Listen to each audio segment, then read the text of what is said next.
No intro this time. So we are live in Seattle.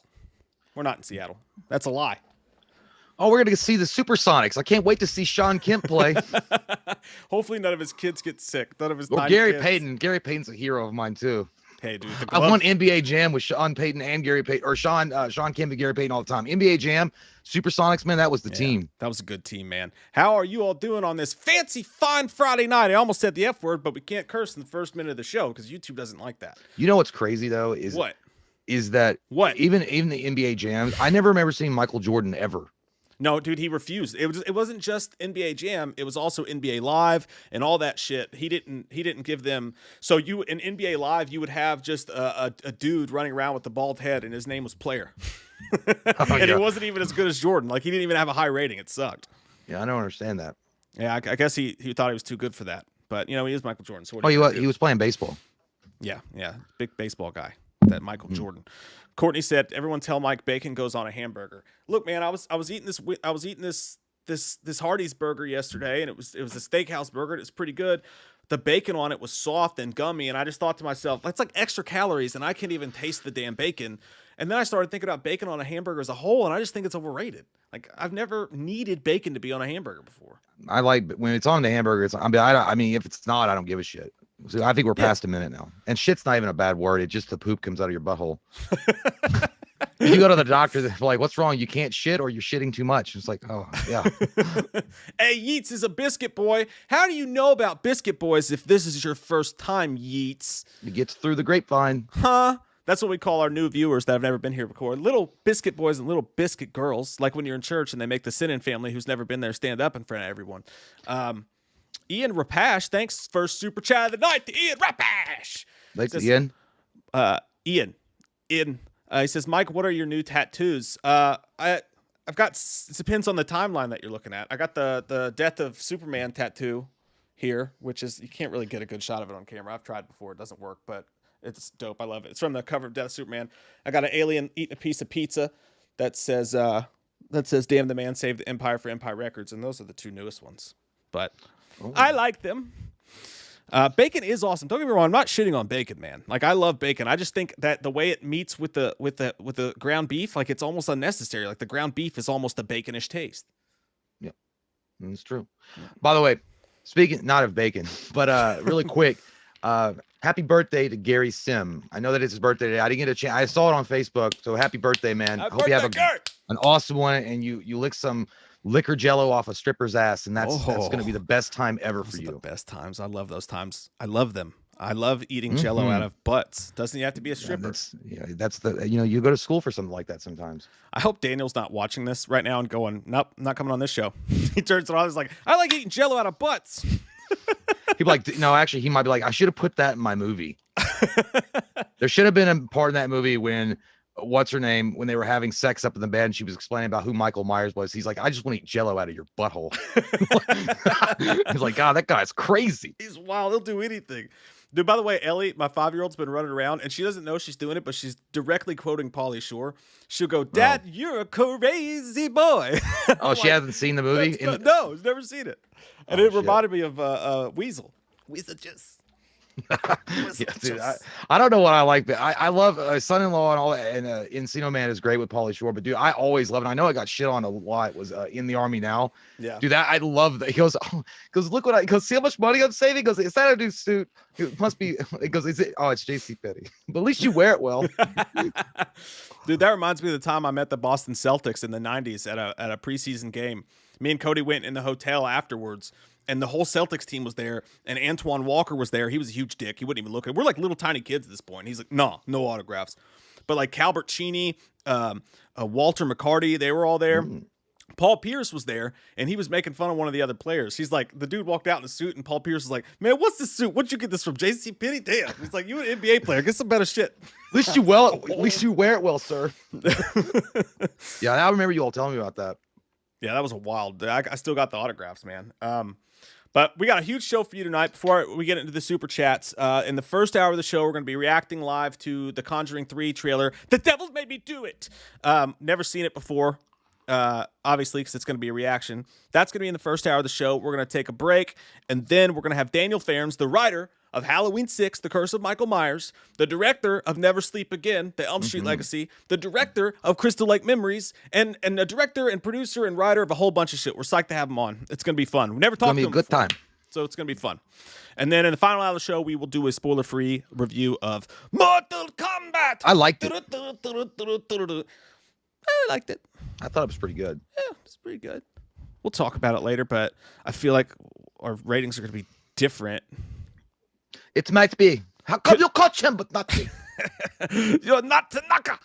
Bat Seal, thank you. Says, Jay, can Slender Man sing Pet Cemetery, please? That's pretty good. I'm only going to sing the chorus part because I don't know all of it, but me don't want to be buried in that pet cemetery. Me just want to live my life alone. I don't live my life again. I don't want to live my life again. That's I don't want to live my life again. That's it. Blair Heartless, thank you. Says, Mike, thank you for eating the milk bone I sent. The unboxing video made my day. It made our day, Blair. It was the awesome unboxing. Good time. We had a great time with your box of goods. Box of goods. JT Customs asking me, have you seen the newest episode of Falcon and the Winter Soldiers and the Shang-Chi trailer? I have not seen the Shang-Chi trailer, and I haven't watched it. I haven't also watched. I haven't been keeping up on the Winter Soldier and the Falcon and the Winter Soldier. I've just been really busy with other stuff, like watching true crime stories. But no, I will watch it though. I definitely will watch it. I'm interested. I know that I saw the suit. I think I don't want to spoil anything, but I saw the suit, and I think you guys that have been following, you know what I'm talking about. And it looks fucking awesome. It looks badass. So I'm happy they went that way. So. Yeah, but unfortunately, we try to keep it out of the group on Facebook, but sometimes spoilers do slip in now and again on other sites, so there's nothing you can do about that. And I saw the picture being posted everywhere, so I was like, well, fuck me in the asshole, but whatever. I knew it was coming. I knew the fuck was coming in my asshole, but I just wasn't ready for it. Especially with the TV shows, dude. Like, they're bad about that shit. Craig Phillips, thank you, brother. Says, Mike and Jay, Monday was my wife Morgan's 39th birthday. Can Loomis and Chalice wish her a happy birthday? Who was it? Morgan. It's her 39th birthday. Morgan. Okay. Yeah. Morgan. 39th birthday. Almost 40 years old. It's a big deal. Holy shit. It is a huge deal. It's massive. Yeah. Yeah. Have you gone to the doctor? Go get your make sure your butthole is checked out too. I'm a doctor. Never can't be too careful. I can check your butthole. No, you're a drunk asshole that only wears a lab coat. I can do it. So, I can do it. Happy birthday to you. I hope everything's treating you well. I hope your evening is good. Mm-hmm. And I don't know. Make a good wish. Yeah. Shut up. Yeah. 39's a good age. It's a fine wine. You're still in your prime. That's a 39-year-old lady. Let me tell you that. You're still a good-looking woman, and you will be for some time. I hope Craig here takes good care of you. And if he doesn't, just give me a call. I'll take you to a baseball game. Don't go to a baseball game with him. You'll never come back, and you'll smell like goddamn cheese-flavored chowder bits forever. That's what women want. Yeah, that's not what Mel Gibson said in that movie. You're not even a doctor. I am a doctor, a psychiatrist, and I have a lot better one than you. Sure. I don't know why Chalice. Yeah, that's a new one. Dr. Chalice hung out at a California retreat. I was like, chill, right. California women are crazy. I'll tell you what, they really California. are. You think you get inside of them, they get inside of you. You know what I'm saying? Which I'm all right with. I'm a 70s man. But no, happy birthday, Morgan. Happy birthday. I hope it's a good one. Anthony Stamps needs to send some mail. He's got stamps. That was stupid. Just spent this whole week with a stomach virus. Ew. Can I get some encouraging words from Slender Man? Oh.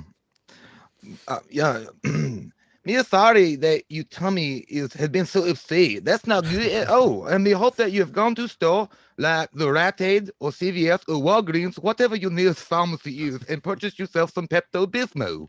Okay? Because that'll make it feel better, all right? Also, you might want to get yourself some chicken noodle soup. You go ahead and you have some chicken noodle soup. You bend it up real tight in a blanket or something like that. And you turn on some nice Eureka's Castle.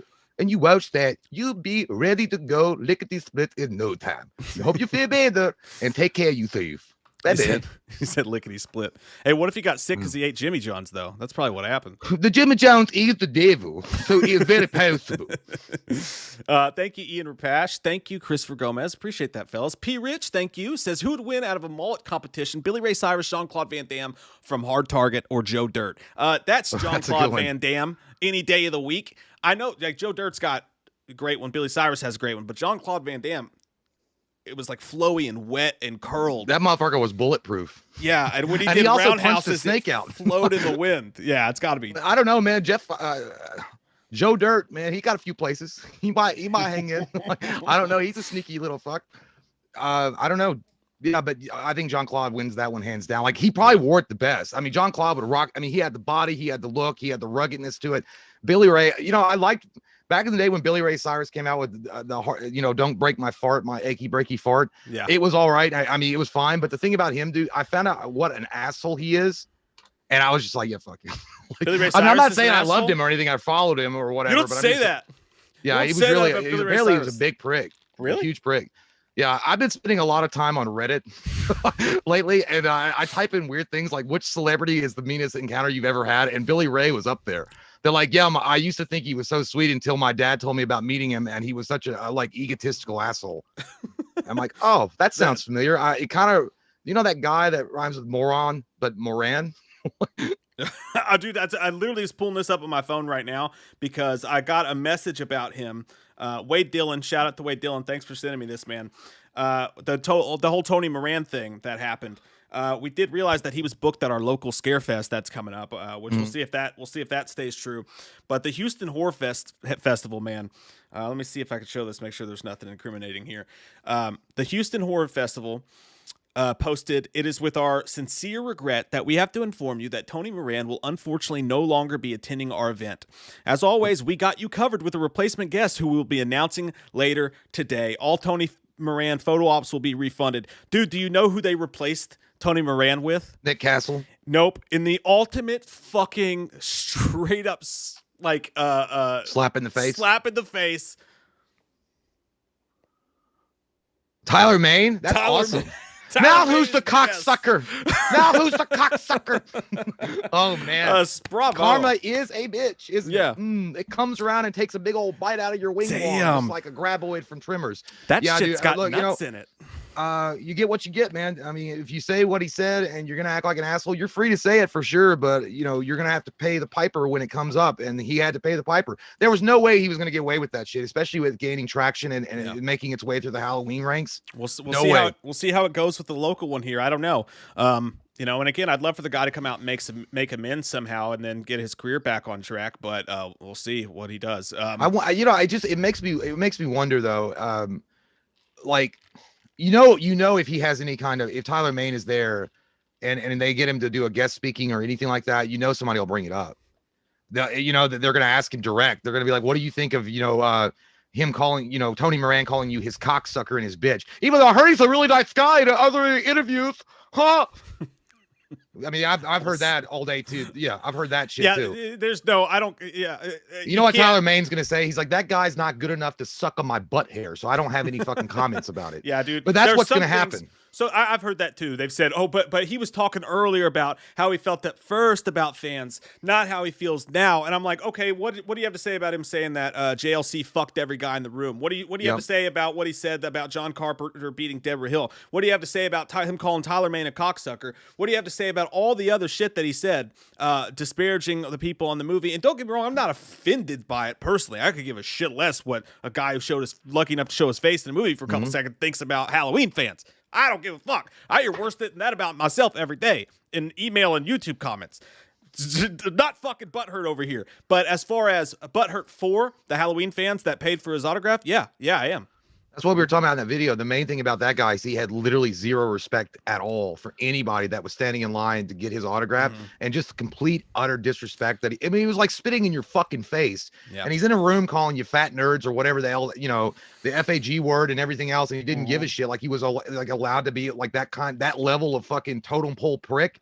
And you're not going to get caught like that. That's the only thing I don't like. I don't care if he fucking had like a year ago or 2 years ago and he seemed like a nice dude. Here's the thing, my man, whoever's going to fucking give me that video or try to tell me about that.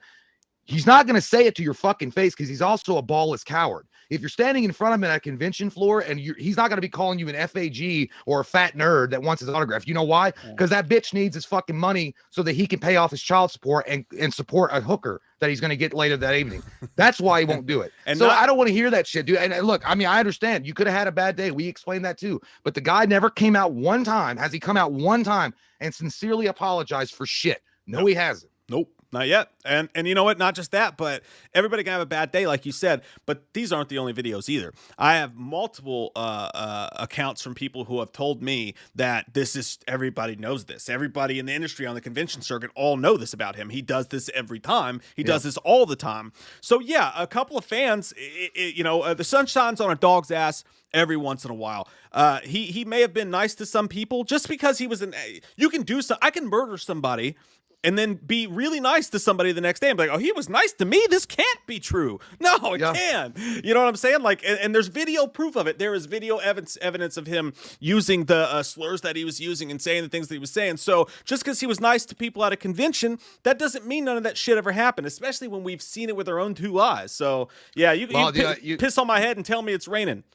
Well, that's exactly. I mean, I watched an interview with this guy did with Jeffrey Dahmer, and he seemed like a normal, down-to-earth kind of dude, except he ate fucking people's wieners all the time. I mean, just because he seemed like a nice dude, I'm not going to go out, hey, you want to go out with me, Jeffrey Dahmer, and cook for me? Fuck that. I mean, yeah, it's like, I interviewed him. He seemed like he was a normal dude. We had but nice I'm not going to invite him out to together. Olive Garden and have some bread. Yeah. It's like that's the stupidest thing I've ever heard. And again, I'm like Mike. I'm not like gonna sit here and be like I'm butthurt about it, like what Tony Moran said to me. I'm not. It's not for me. It's about being blatantly an asshole for no reason whatsoever. And again, if he comes out and he sincerely apologizes and he says, I was in a really bad headspace or whatever the fuck he says, but it comes off as genuine. A lot of people might forgive him. The Halloween community is pretty forgiving. The horror community itself is pretty forgiving, but he's yet to do that, and I don't think he will, because if anything else, what that video showed of him being just a prick was the fact that he literally thinks he's a god. Like he just has this narcissistic like attitude about him. Like, I'm never wrong, and my wiener is the longest it's ever been. Ever, because I take extends that I got off Pornhub, which has probably not helped him at all. Like, it's a good solid 4. What it comes down to at the end of the day is that just, Jay and I don't like fucking bullies, man, and we never have, and we never will. And not just that, dude, but I mean, I don't need him to apologize. I can give fuck all if he apologizes or says whatever. I'm not going to be somebody who demands an apology, but don't tell me he's not really like that when he's not coming out and fighting against it, and B, don't tell me that he should be able to pay to get these Halloween gigs at these conventions if he's not going to apologize to the people who are going to be paying for his tickets. That's right. Yeah, that's what. If he wants to continue what he's doing, he should fucking apologize. I don't give a fuck if he does or not. Dude, like it's really clear. Look, even if you had a 2 to 3 seconds in an iconic film like that, and people were paying money to get your autograph, I would be thrilled as shit that anybody remembered me or gave a shit enough to get an autograph for me, and that I was included among the cast that was a part of that great film. I would just be happy like every day. Okay, I would sing zippity doo out of my asshole every time they asked me to come to a convention. But the fact that he just is so, I don't know, man, like, whatever, karma came around and it bit him and it happened. So yeah, exactly. Well said, sir. Let's watch this fucking Conjuring trailer before we eat burritos. Okay, together. Well, hang on. Sorry, I guess we should answer the super chats first, actually. David Angle III, thanks, buddy. Says, hey, fellas, hope all is well. So freaking happy for y'all that you got to interview Daniel Farrands. Y'all always defended him and his script for really bringing back the shape in a hardcore way. We are Halloween 6 fans.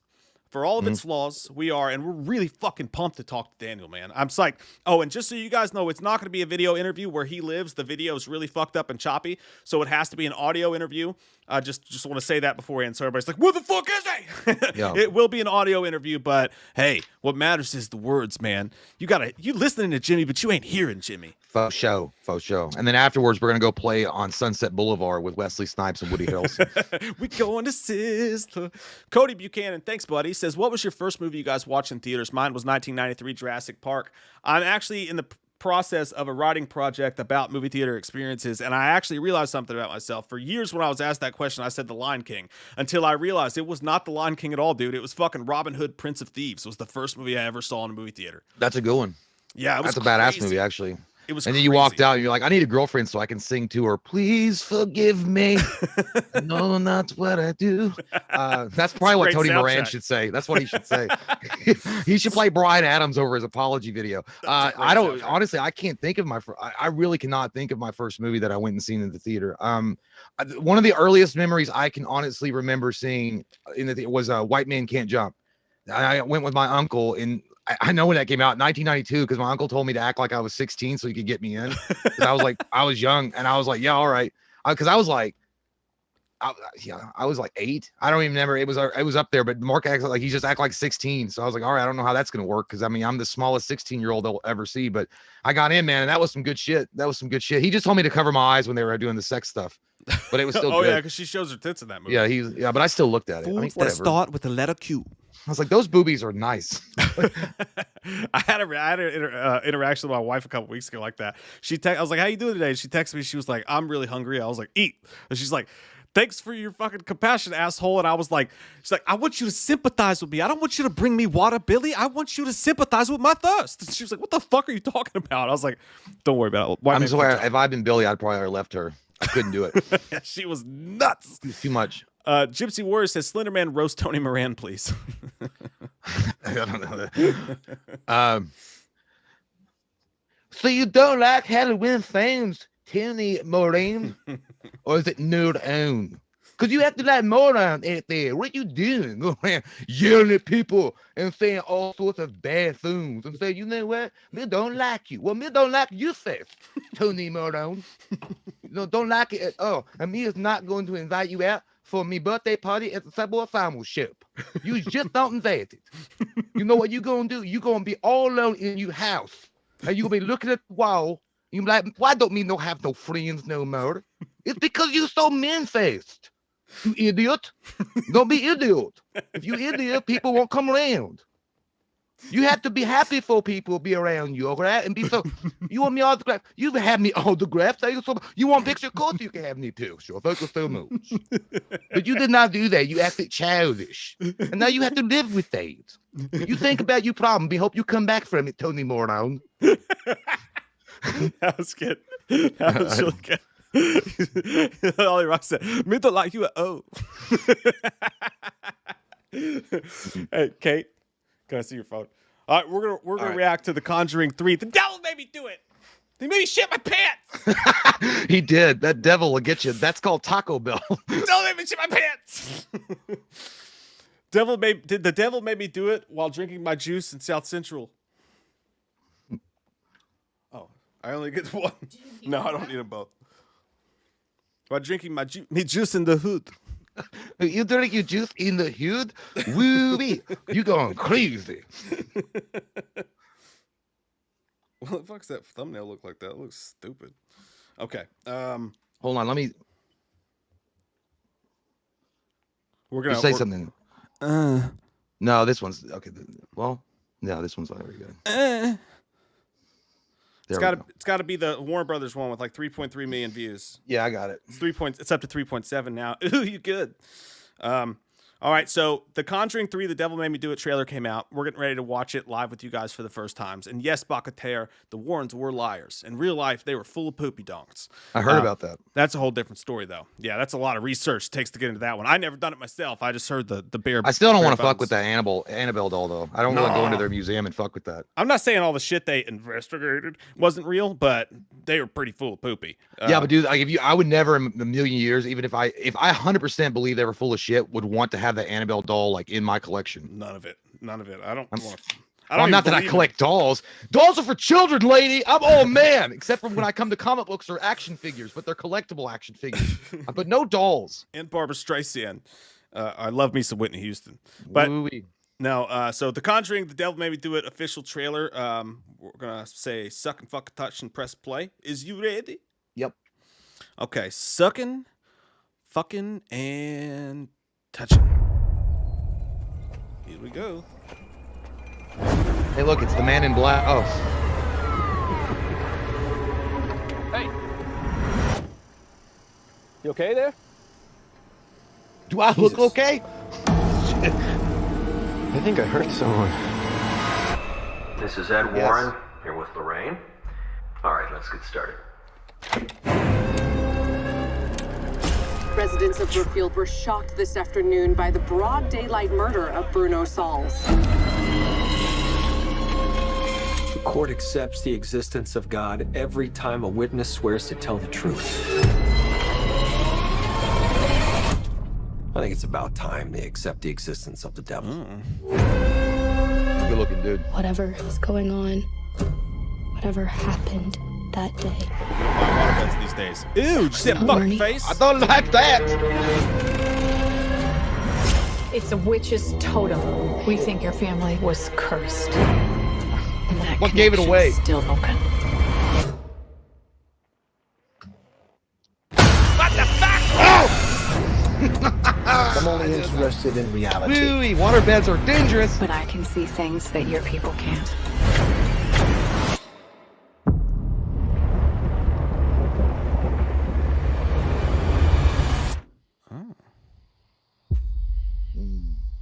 Oh shit, I hate when it goes quiet.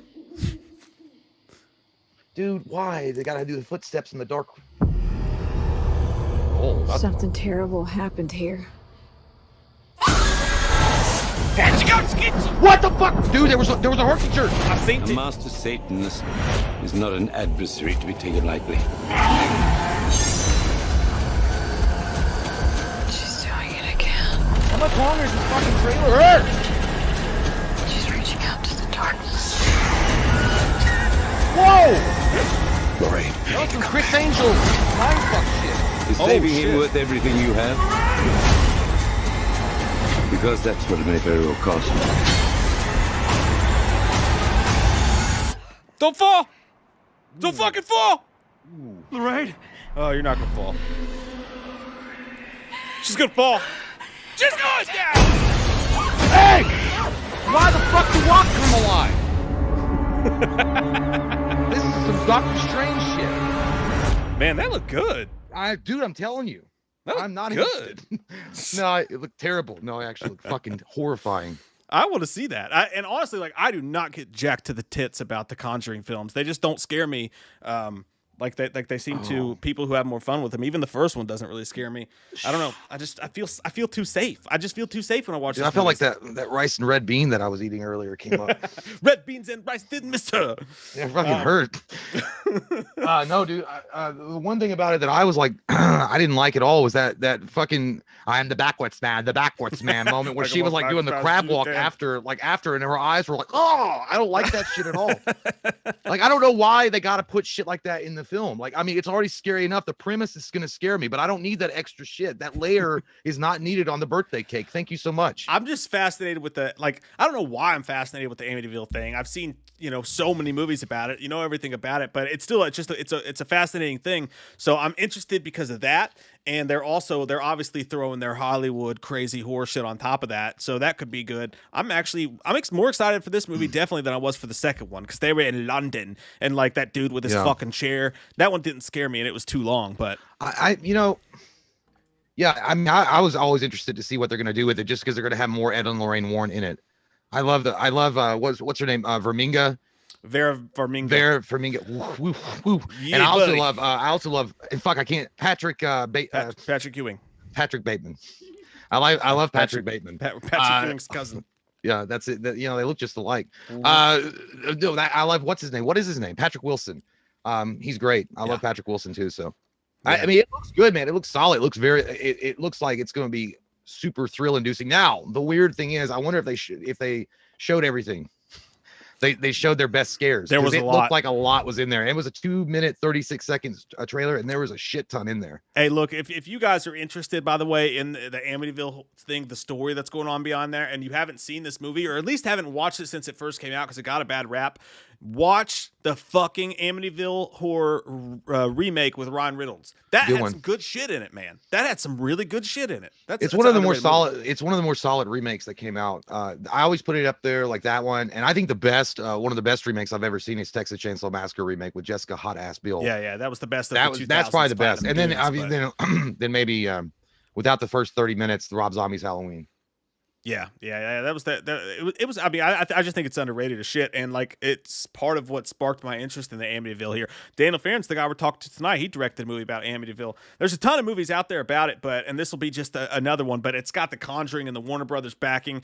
I think, man, by the time this comes out in June, I think the theaters are going to be fucking packed for this bitch. It's going to be a theater horror experience. That's coming on HBO Max though, isn't it? Yeah, HBO Max. It's one of the last ones. Yeah, thank God, because that's subtitle. I know you're not watching the fucking subtitle. Theater. I know you're not watching the fucking theater. Just got subtitles. That was it's okay now.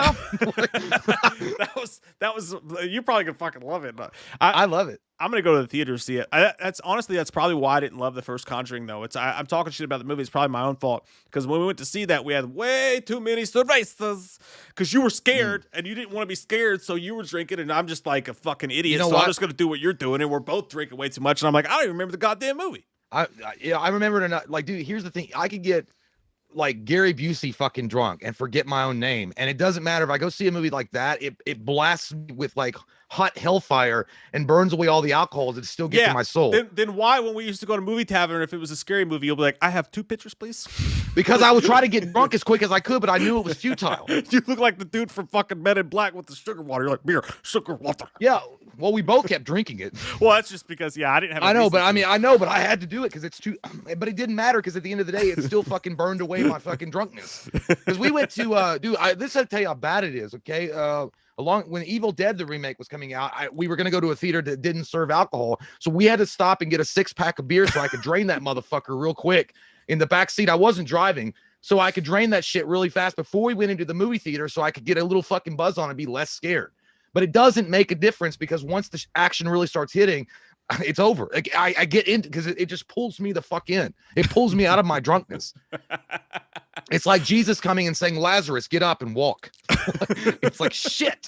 It's like you will no longer be drunk. Yeah, it does. Like, I like to I'd prefer to go into horror movies completely sober because I want it to scare me, and I know there's a low chance of it scaring me. Anyway, so if I don't believe in it, I'll be like, fuck it, I don't care. It's not gonna scare me either way it goes. Sinister was the same way. Drank too much the first time you saw Sinister, and it's just like it wasn't as scary as it could have been. Watched it on home video, and I was like, God damn. I do remember going in. We might have been tipsy. I don't think we were drunk, but because I think we went to Regal Cinema to see it. That was before Regal was selling alcohol. But I don't know. I don't remember the movie. I don't know if it was the one about the girl that gets possessed with the box. Like somebody buys the box, like it's like a music box or some shit like that. The Possession. The Possession, that scared you more than me. More than me, but I don't know why. I was actually like, it was the first time in a long time that I was like, fuck yeah. I was like, this is what it feels like to really enjoy horror movies, not be afraid. I was like, this is great. Yeah, and Mike was like, dude, that's scary. I was like, what are you talking about, Willis? It's not. And it's not to most people, but for some reason, The Possession freaks me the fuck out. When that little girl's in that morgue and she's like, come to me, daddy. I'm like, get the fuck out of here. Stop doing that shit. I don't like it, Richard. By the way, I'm going to agree with Pariah there. Oculus was awesome. I liked Oculus a lot. I really do. I think Oculus is extremely underrated. I think that was scary too, but I enjoyed it. It wasn't so fucking terrifying except for the woman with the glowy eyes, but it wasn't so terrifying that I couldn't like enjoy it, but it was just enough terrifying. And yeah, the only part that really made me cringe, I was like, oh God, is that one chick that was pulling her fucking teeth out? I don't like it. That was gross. I just don't. Yeah, Oculus never hit me in the vein, dude. It never hit me in the Oculus. Yeah. In the jugular. By the way, that one, did you notice that one lead dude in the trailer? When I first saw him, before I even saw the blood on him, I was thinking of like he looked like that lead singer. Is like, whatever tomorrow brings. Yeah, that guy. He looked like the lead singer of Incubus. I was like, yeah. I can see that. Overall, man, I think that I'm excited to see The Conjuring. The Devil Made Me Do It While Drinking My Juice in the South Central Hood. I can't get the title fucking right now. Don't drink your juice in South Central. The Devil Made Me Do It While Drinking My Juice in the Hood. That sounds like a DLC for Grand Theft Auto 4. The Devil Made Me Do It in South Central while drinking my juice in the hood. That's what I always call it. That sounds like a DLC for Grand Theft Auto San Andreas. You don't remember that movie, dude? No. Don't Be a Menace.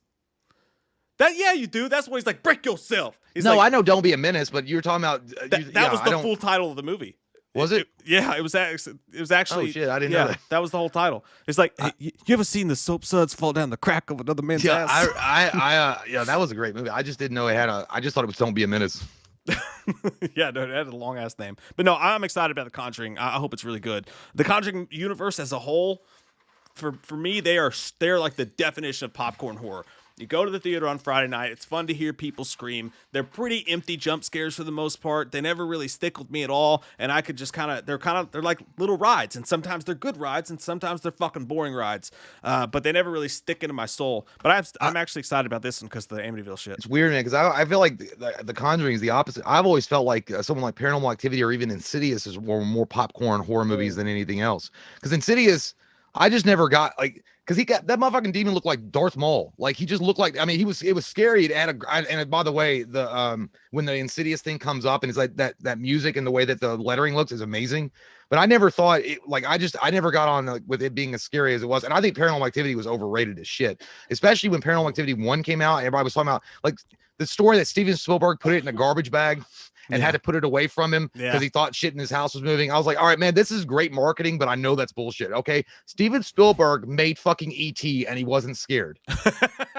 I love the Paranormal Activity. Actually, what was the other? Insidious, I just thought was sharper, dude. I don't know. It seemed meaner and sharper and more like real. Like it seemed more original than the Conjuring movie did to me, dude. The Conjuring was just a fucking exorcism story. I think Insidious had like the further and all that weird shit. It was more interesting for me. I think the Conjuring really lost steam with the second one. Yeah, it did.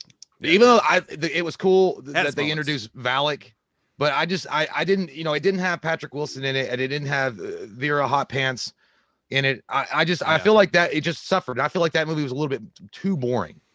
Yeah, and then like it was just too long. It did have some moments though, and the nun fucking sucked. That was terrible. I was actually that and La Llorona. They both were terrible. Yeah, Llorona. Yep, La Llorona. Sharona too. Annabelle 2, all right, had some cool jump scares, better than had any right to be. Iron Wolf is correct though.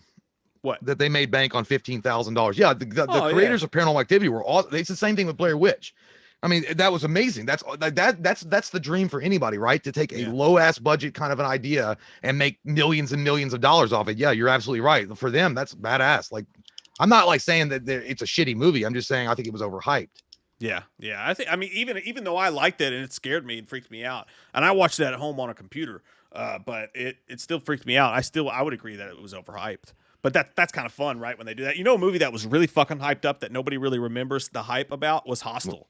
When Hostel was coming out, and like the trailer was coming out, and everybody's like Eli Roth, and they were like, "This is fucking torture porn." Like this is real. It really does happen. Yeah, they're like, "This movie's fucking." Yeah, I think they tried that based on a true story shit because like some fucked up shit like that does happen. But when Hostel was coming out, you were thinking you were going in there to see some shit that was going to make you, because there was the stories of people throwing up and all that. Hostel did not. It was one of those like I was like. It did not live up to it, but I still like it. I don't think it was overrated, but the tactics that behind trying to get people in the theaters, I thought it was a good movie for sure. I thought it was actually really well done. It's an Evil Dead remake.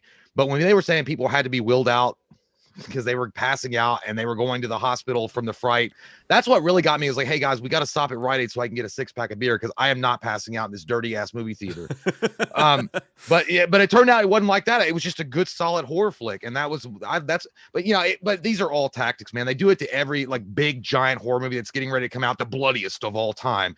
It will scare you silly. Yeah. This will make you an alcoholic if you're sober. And like, I would do it too. You know what I mean? Like I'm not saying it's not but people that go and I think they just buy into the hype too much. I don't know, but because the best marketing I've ever seen for a movie ever in my entire life, and they hit it at just the right stride or at just the right time, was the Blair Witch, because the internet was still kind of new and they did that viral marketing and they made it seem like it was real and they kept the actors hidden. That was some of the smartest, and maybe to this day the smartest marketing for a horror movie that's ever been done. It really was, man. There's no doubt fucking about it. That shit scared but not the movie itself, but the lead up to it, because I thought it was fucking real until I saw the cast on goddamn Sally Jesse Raphael.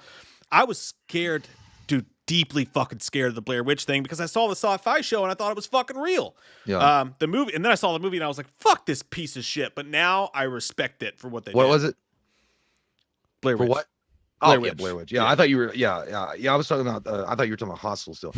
Xshin6 says, "Fun fact: I'm drinking." I am too. Cheers, my friend. Mountain Dew for everyone. This isn't Mountain Dew. You could get addicted if it's not. No, it's Sprite. sick son of a bitch. No, actually, it's funny about Hostel. When I first watched it, I mean, it was pretty graphic, but I mean, it wasn't anything like they had already made. Like Cannibal Holocaust was a lot more graphic than that, and that came out in the 70s. And then they made some other movies that were a lot more fucking hard hitting than Hostel. But Hostel was the first mainstream, I guess, torture porn. But even then, it's kind of loosely saying the only part that made me cringe is, and I fucking hate it, was the Achilles. Yeah. And then he stood up and walked, and you hear that. And they do that shit all the fucking time now in movies. It's like every time there's a fucking scary monster under the bed, someone's Achilles getting cut. And it also gets me is the nail break, when horror does the nail break and you see it go, I'm like, yo, you son of a bitch, stop it. Yeah, that is the worst. I cannot stand it when they zoom in and you see the girls or guys' fingers and they go. Dude, I turned into Nick Nolte in Warrior when he's wasted and he's got the headphones on. He's like, duck the shit, you godless son of a bitch. That's exactly what I do when I do that shit. We'll never get home. We'll never get home. Oh, Tommy, we'll never get home. I gave myself an aneurysm. That was some acting, dude.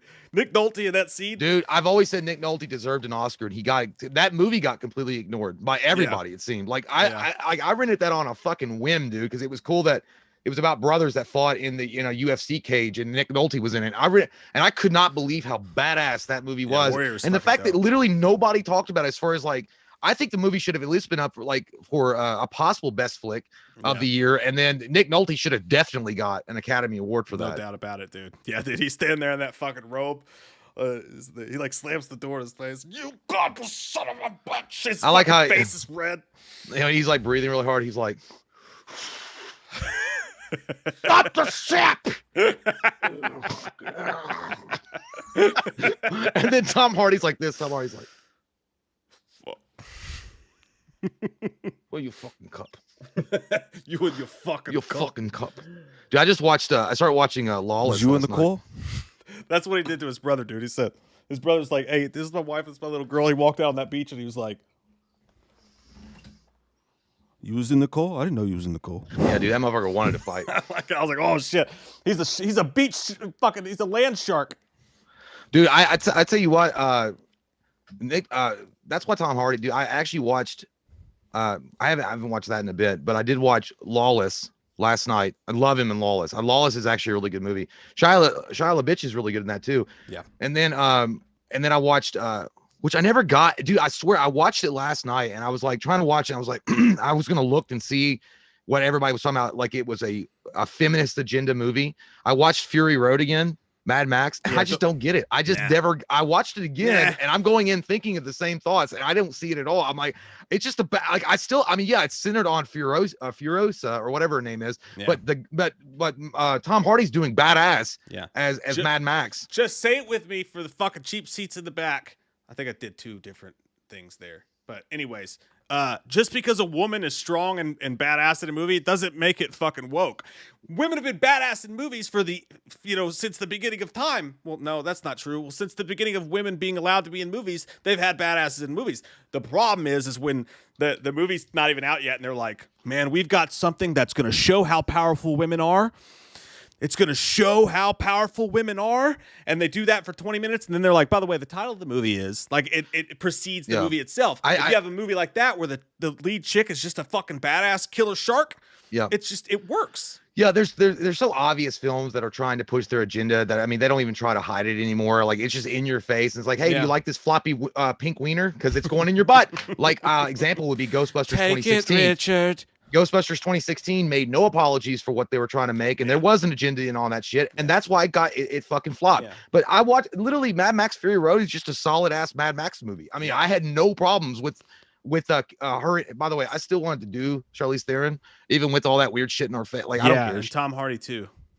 I mean, I don't care about an orgy going on. Nicholas Hoult was in it as well. Fuck you. But no, I'm just saying, like, she was but I mean, that's the thing. I was watching it when I watched it in the theater, and then I watched it later on, or like just last night. I'm like, I don't get it, man. Like, it's a solid film. Like, I don't get where Where's the message? Where's the goddamn message? Yeah, it goes both ways. People want to call shit that's not woke completely woke, like that, and then other people want to say something's not woke when it completely is. It's like, I just want to watch a fucking movie with my friends. Well, first off, Byron Weaver says, Jay, Black Christmas 2019 garbage. I never. I don't think I watched that one. Did we watch that one? I don't think so. You didn't. I took. Oh yeah, Mike went through that pain and suffering because I knew. I was like, I saw the trailer. I'm like, fuck this garbage bag. It was not good. It was not good. And then, well, who else? Casey Martinez hit it right on the nose. Yes, Ripley is a god. As far as like, yeah, she's a survivor, dude. She's one of the best badasses I've ever seen in my life. I don't care what gender she is. She's fucking badass. Like that's the one. That's the one. That's the one. Good God, that's Jason Bourne. That's what. That's who she is. Exactly, dude. Exactamundo, friend. I am the Clit Commander. Says, getting a hair transplant this weekend. I was pretty excited, but then I decided to watch John Carpenter's Body Bag. So yeah, now I'm freaking out. Yeah, dude, you remember that? And when the dad from Titus gets the hair implants and it starts growing into snakes and shit like that and getting all crazy. Dude, that was the worst movie you could have ever fucking watched before getting a hair transplant. All right? That's true. You shouldn't watch that one. Wow, you fucked yourself there, buddy. But good luck. I hope it goes well. Logan's curse said Jay looks like the guy in horror movies who tells people, "Why did you not listen to me?" Yeah, you're right. I guess I would be. I would be that unsuccessful guy that's wearing preppy shit that's trying to sell you weed, but I couldn't sell anything.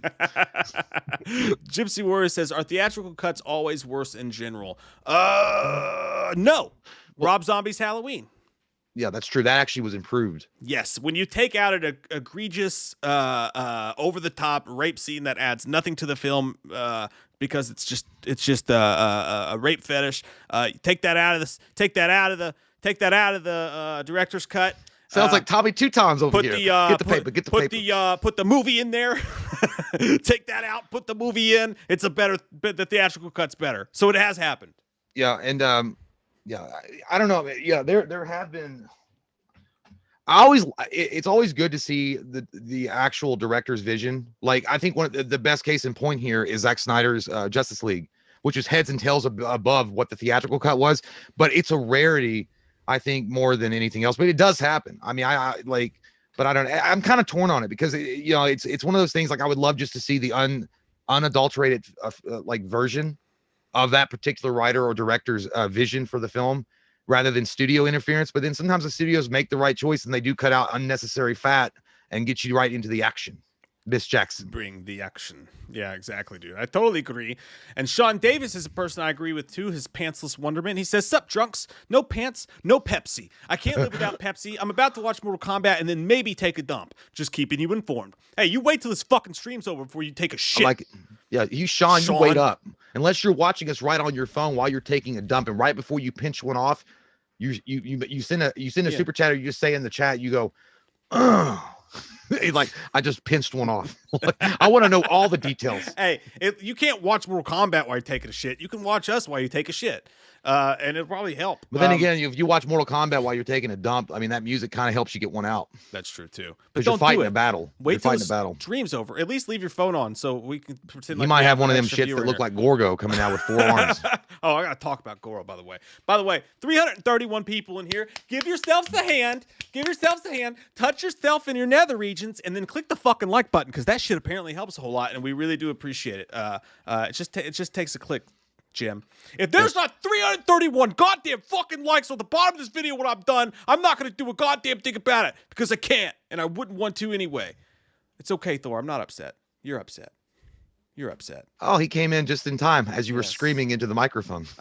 This is what happened. This is like Eminem recording his kill shot against Machine Gun Kelly. Why are you yelling at the mic? Beard's weird. Shut the fuck up. Good boy. I was like the biggest. He goes, "Your beard's weird." He's like, "Shut the fuck up." He did get pissed about it. He sounded so mad, dude. He sounded like he had too much gin and tonic.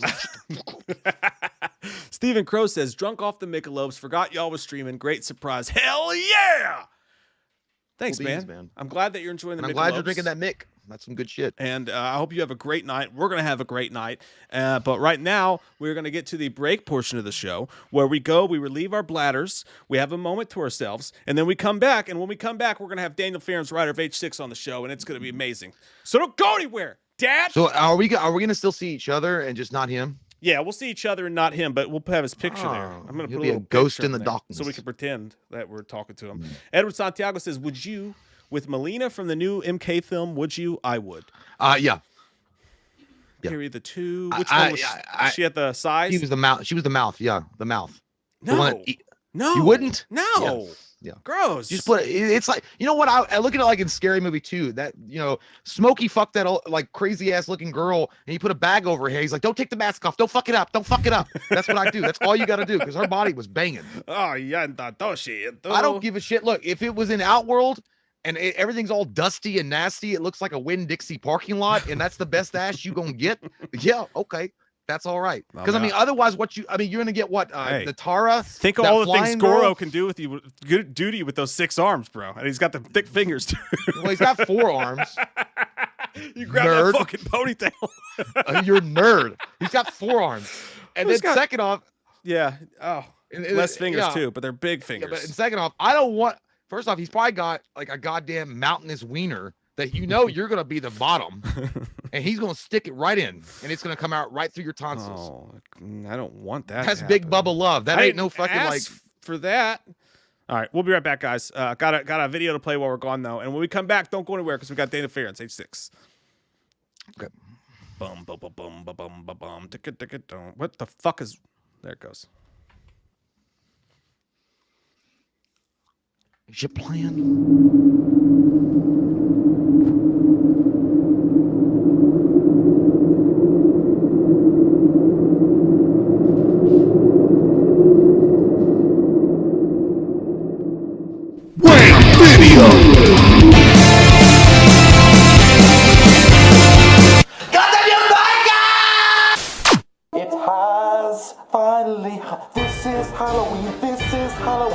That Christmas tree, oh what a sight. This is Michael Myers, this is Jason Myers. Go fucking kill Laurie. Quiet, listen.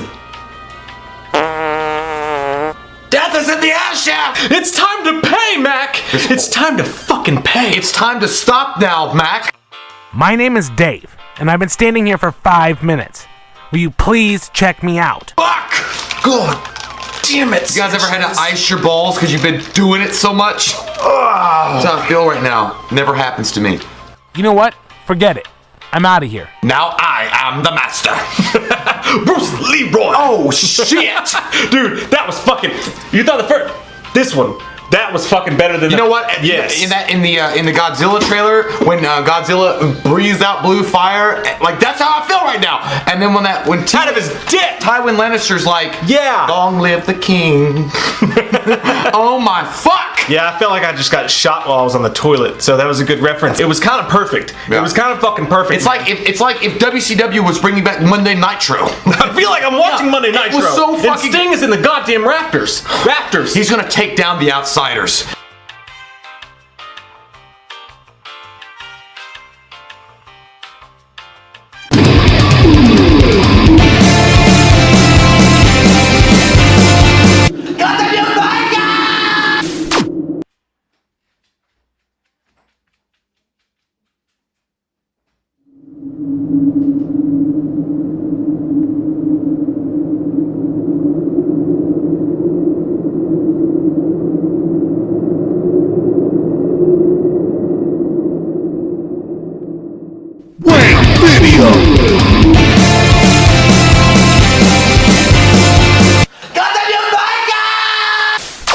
Dang it, what the hell is wrong with you boys?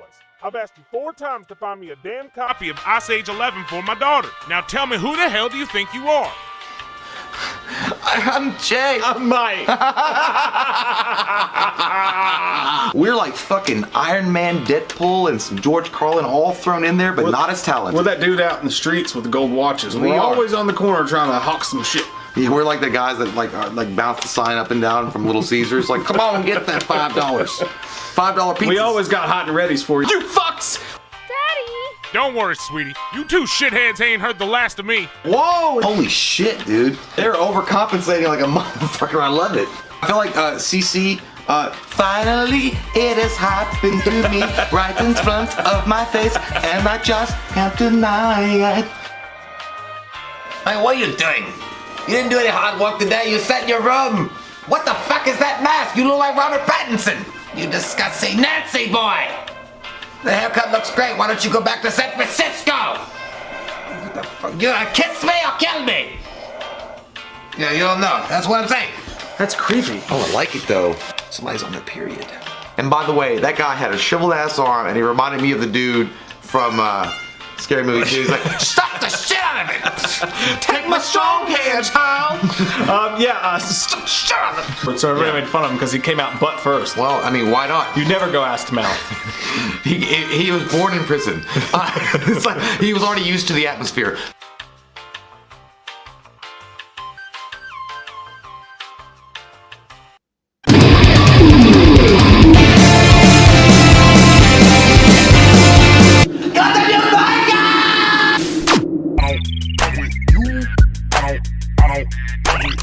You stupid.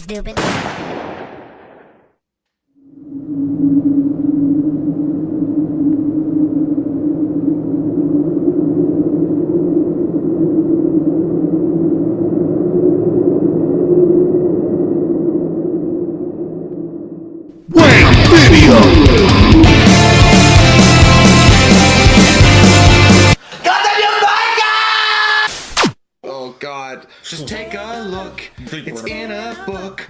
Dark faded shit. And I'm not hooked. Oh my God, dude, dark fucking shit fade. Yeah, not good. What happened here? Bad. They basically just. You can't because if you do, if It's you go just too, that- you can't. They erased the masterpiece and then drew over it in fucking crayon. Call to John now. Basically. Call to John now. I know this hurts. What the fuck is this goddamn Michael Landon bullshit? That doesn't make any sense at all. Like, oh my God. It's like short circuit if the motherfucker started a family. Get it? So you do have the new Jumanji movie, or you don't have it, or what? I've been standing here for 5 minutes. You goddamn French people! I swear to God, you're so sexual. Look at it. Okay, you know what? I'll just rent it online. Thanks, guys. Dude, oh man, you look like fucking Rob Thomas from fucking Matchbox 20. Like I said, sexy. That's not really. It's 3 a.m. I must be lonely. Oh, bam. Looking for my next year. I wish the real world would just stop hassling. I like that tie though. I wish I had that tie. Michael, you know what, Michael? I'm gonna let you do something different. Use your knife. Oh.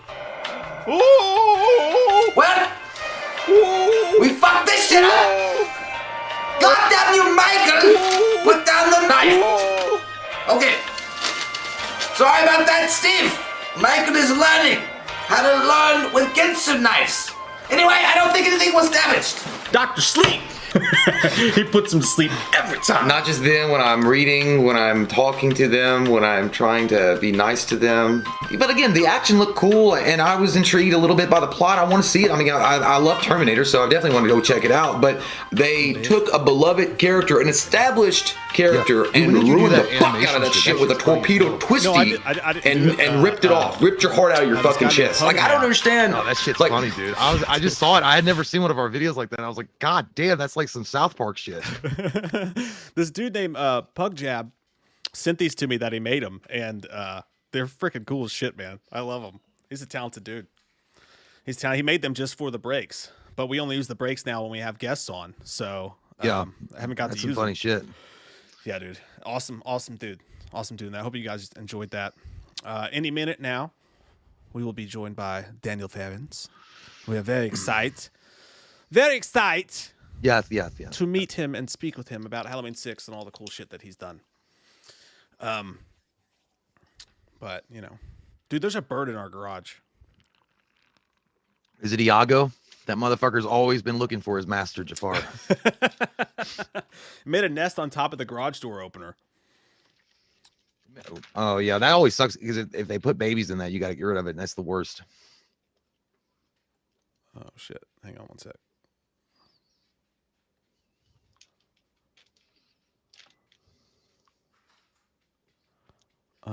Okay. I thought you were getting a last minute like text, be like, I'm not gonna be able to make it. I just watched your guys' hour intro and it sucked ass. It scared me. I thought I did too. I was like, oh shit. Oh no. I don't like that. I don't like it at all.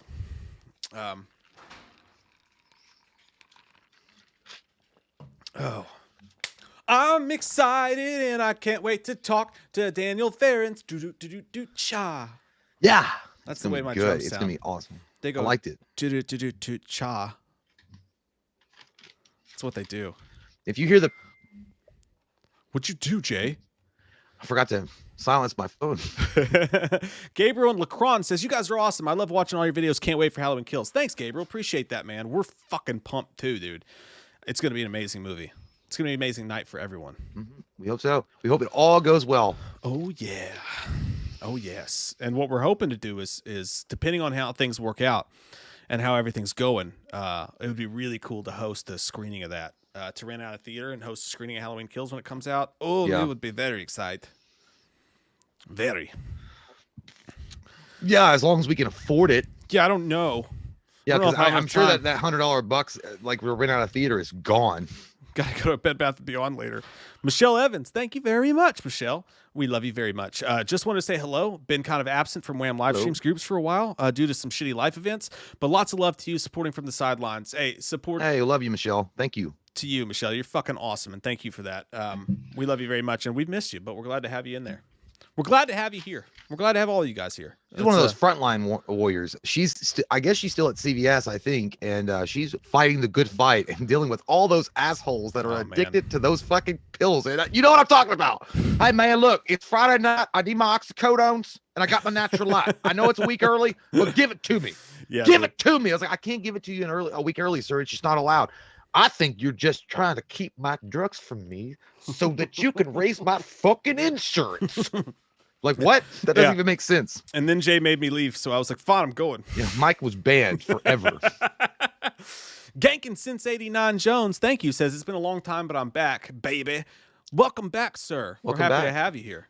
Absolutely. Where you been? What you been doing? Yeah, How's things going? What's the problem? Huh? Huh? Huh?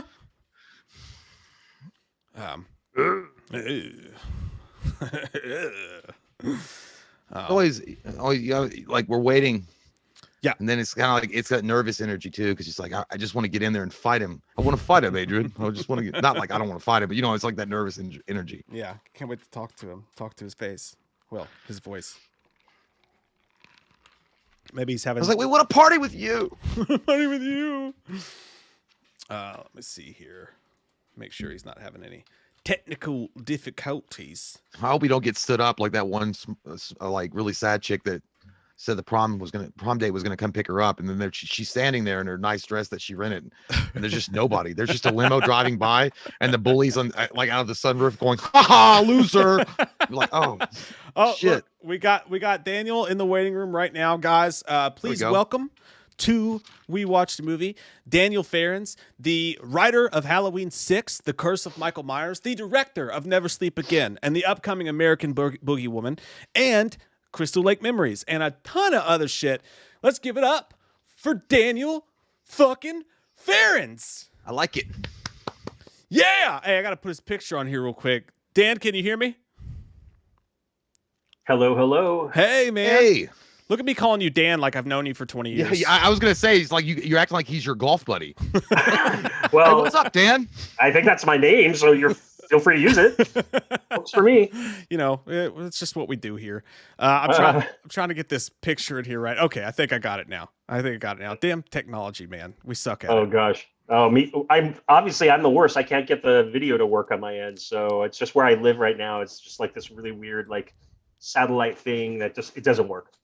Yeah, no, we get it, man. Trust me, we're horrible. Like the sound goes out constantly. There's an echo. We suck. I don't know why we do this channel, honestly. Like, well, it's a trade for me. I can either do the sound or the video, but the video I'd have to do sign language, but that wouldn't work.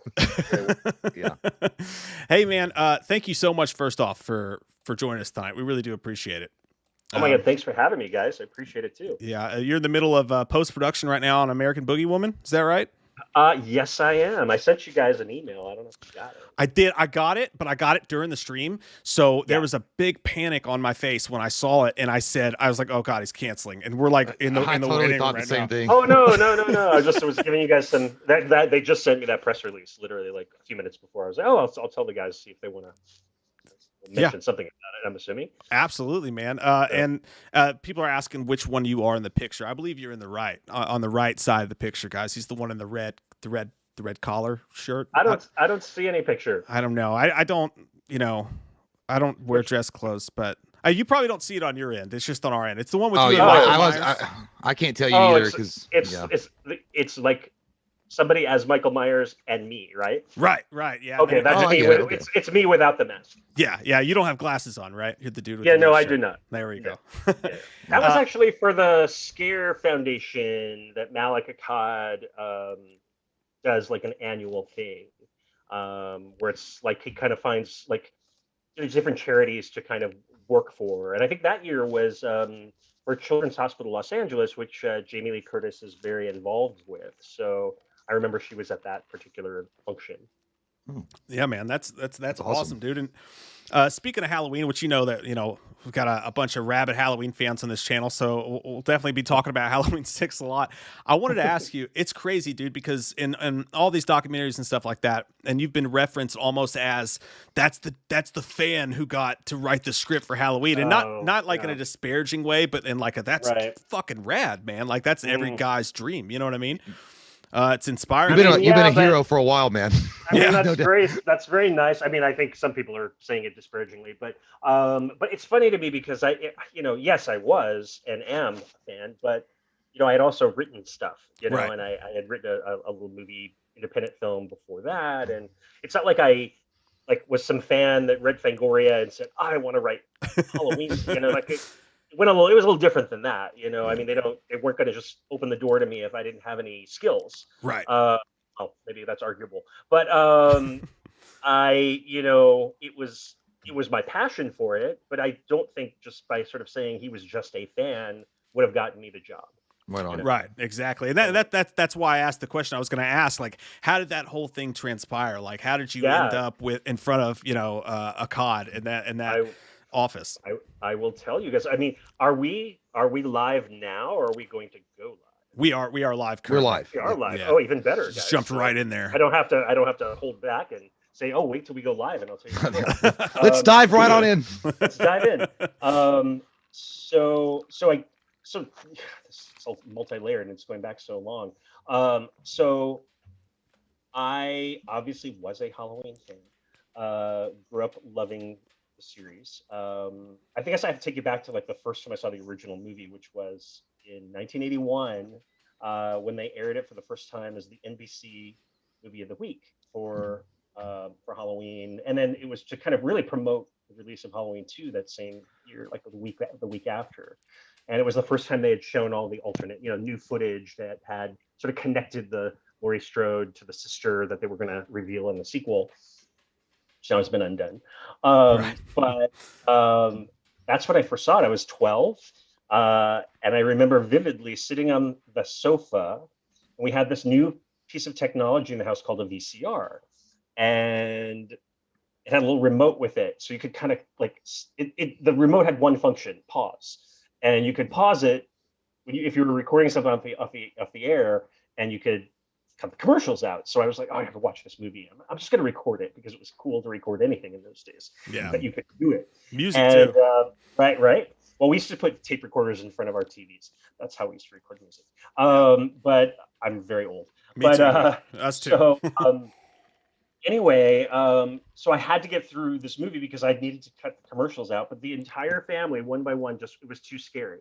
So they were disappearing throughout the movie. Like, no, going to bed, too much. And so I remember I was the one left in the dark, like all the lights off and just the TV and the little remote in my hand. So it's like, I'm determined to get through and get the commercials all cut out of this film. I don't know why I thought I would want to rewatch this thing because I was horrified.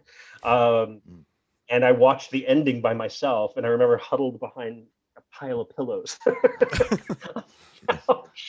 just during the whole, climactic chase.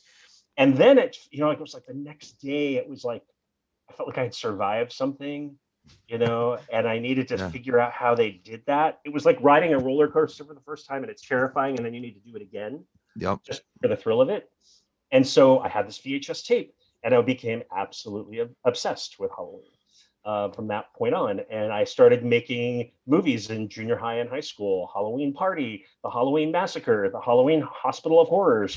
Yeah. Holy shit, that's awesome. We did all of these films that, I recruited all the kids in the neighborhood at school to participate in. And so I'll tell you, when I did 6, and then I went to I think at that time, the 10th high school reunion, they were not surprised. Oh, yeah, yeah. They were like, well, yeah, you did that. It was like a foregone conclusion, I think, in a lot of people's minds, that I would somehow be a part of horror movies or movie business in general. But I mean, I think some were, especially the ones that were part of those student films that I made, were highly amused and thrilled that I had done that. But anyway, but in terms of how I met Mustafa Akkad, it was kind of a little bit by chance, but also sort of weird determination, maybe a little bit of good timing. And I remember the moment where I had seen Halloween 5 in '89, and I had seen it with 2 friends who I remember leaving the theater. I moved to Los Angeles right after high school, moved down here. I lived in a little town called Santa Rosa, and I packed up my car like a lot of people do and made my way. And I was only 18. But a couple years down the road, 5 had come out, and I remember seeing the film with 2 friends. And I said to them, I made this declaration, and I said, I'm going to write Halloween 6. I just made this statement to the universe, I guess. And don't know how that was going to happen. I didn't have any connections. I didn't have a rich uncle. I didn't know the Akkads, anything. So I did this. I don't know. I picked up this. There was a thing in those days that you could buy at any newsstand, maybe just in LA. It was called the Hollywood Creative Directory. And like for $5 at a newsstand, you would get this thing that listed all the production companies and the contact information. And I want to say it was a letter to Trancas Films, and I got a response not long after from a producer who worked there named Ramsey Thomas, who's the producer of 5. And Ramsey said, I really liked your letter, and I'd like to read something of yours.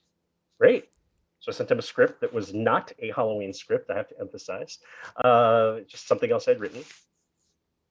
And he called me pretty quickly after that. And I was shocked. Yeah, I was badass, man. I was 19, I think, at the time. And he's like, I want you to, we're going to make Halloween 6 right away. So I need you to come in and have like have a pitch. Just know what you want the movie to be. And you come in and you're going to pitch it. I'm like, to who? To Mustafa Akkad. I'm like, what? Yeah. I'm going to need a new pair of shorts. Yeah. Oh, Exactly, completely. yeah. It's exactly what it was. And this was only, maybe a few months after 5 had come out. So they were planning on right away going right into it. So I spent, I guess, the next couple weeks just kind of feverishly, manically, obsessively, coming up with stuff that I think would make a movie. And that all came together in this kind of packet, I guess. I call it like the Bible of Halloween, because I was so into it and so obsessed. I was like, everything that I could think of, I was like putting it down and writing like, I wrote a diagram of like the Myers family tree. I took excerpts from the original novelization and talked about how here's an origin that's never been talked about in the films. And for me, it was always about like, let's connect these sequels that felt like they weren't really connected to the first 2 in a way, except for the Jamie Lloyd character. And I wanted to kind of like bridge the gap between those films. So I kept, in this presentation, I kept sort of explaining ways in which I think we could do it. So anyway, so I wrote up this whole, I didn't, again, and I was so young and naive, I didn't know that that's not how you pitch movies. You just go in. But I had, was so overjoyed and again, obsessed with the idea that I had the meeting that I, basically wrote a Bible. Yeah.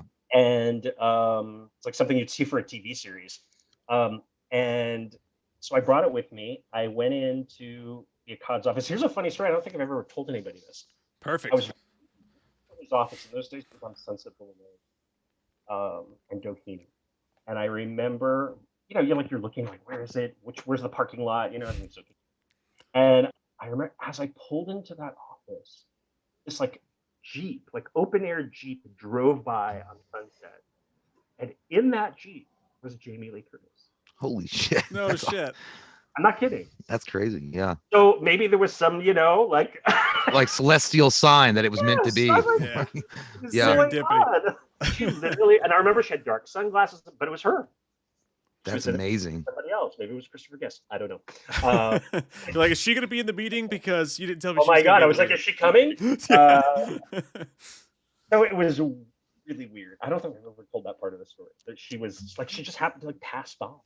It's like such wild. a Hollywood thing. That's like, crazy. Sunset Boulevard. There's Jamie Lee Curtis. So I found my way to the parking lot.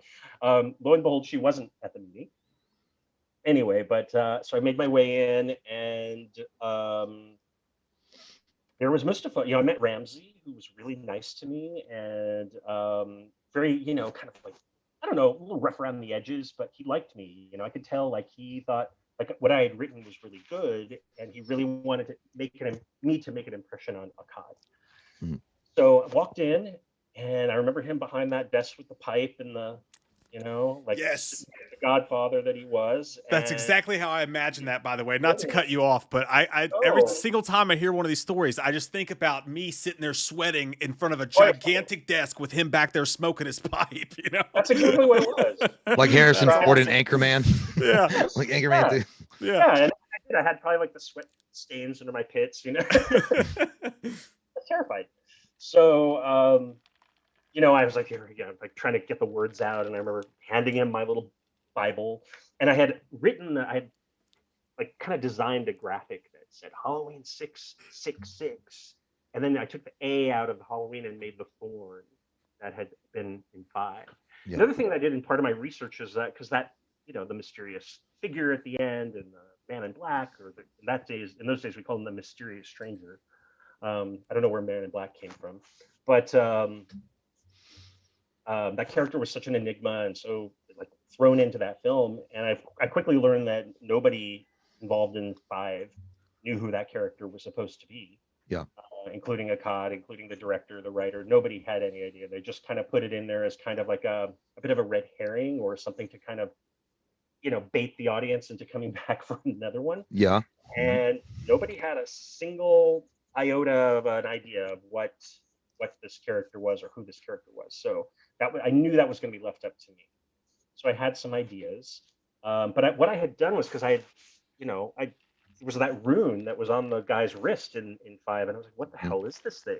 And it wasn't like in those days I could go on Google and look for it. There was nothing like that. So I went to a place in LA called the Bodhi Tree Bookstore. It was like this very like new agey bookstore that closed a few years ago, but it was a great place to hang out and just find like shit. But anyway, so I had sketched the rune, the thorn, and I'd shown it, I think, to one of the workers there, to one of the experts, and she pointed me to this book called Rune Magic by Donald Tyson. I still have it, and I learned what the thorn was.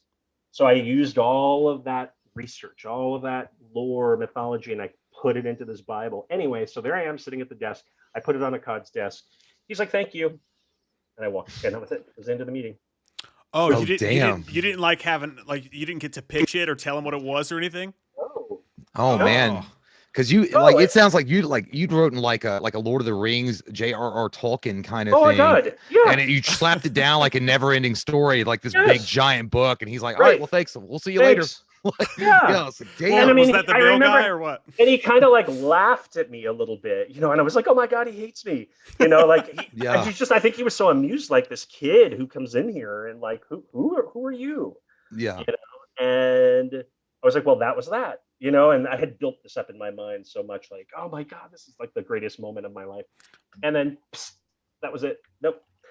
And he was very nice to me, but I just think he was amused by the fact that I, was this kid who walked in there and had all of, just was nervous and didn't know what to say. And I tried my best to kind of talk about the films and how much I love them and all of that. And I remember him like shooting looks at Ramsey, like, who's this? Oh my God.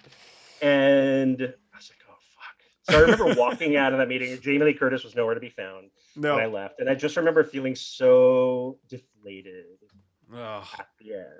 Like I blew it. I blew my chance. Yeah, I was gonna ask you, man.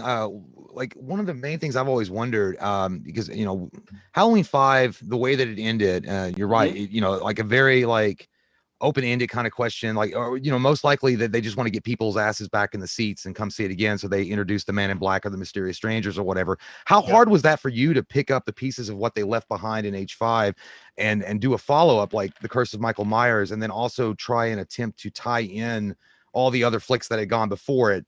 And how important was that for you to do that? I mean, as I've said, it was important to me, but I don't think it was very successful the way that we did it, ultimately what ended up on screen.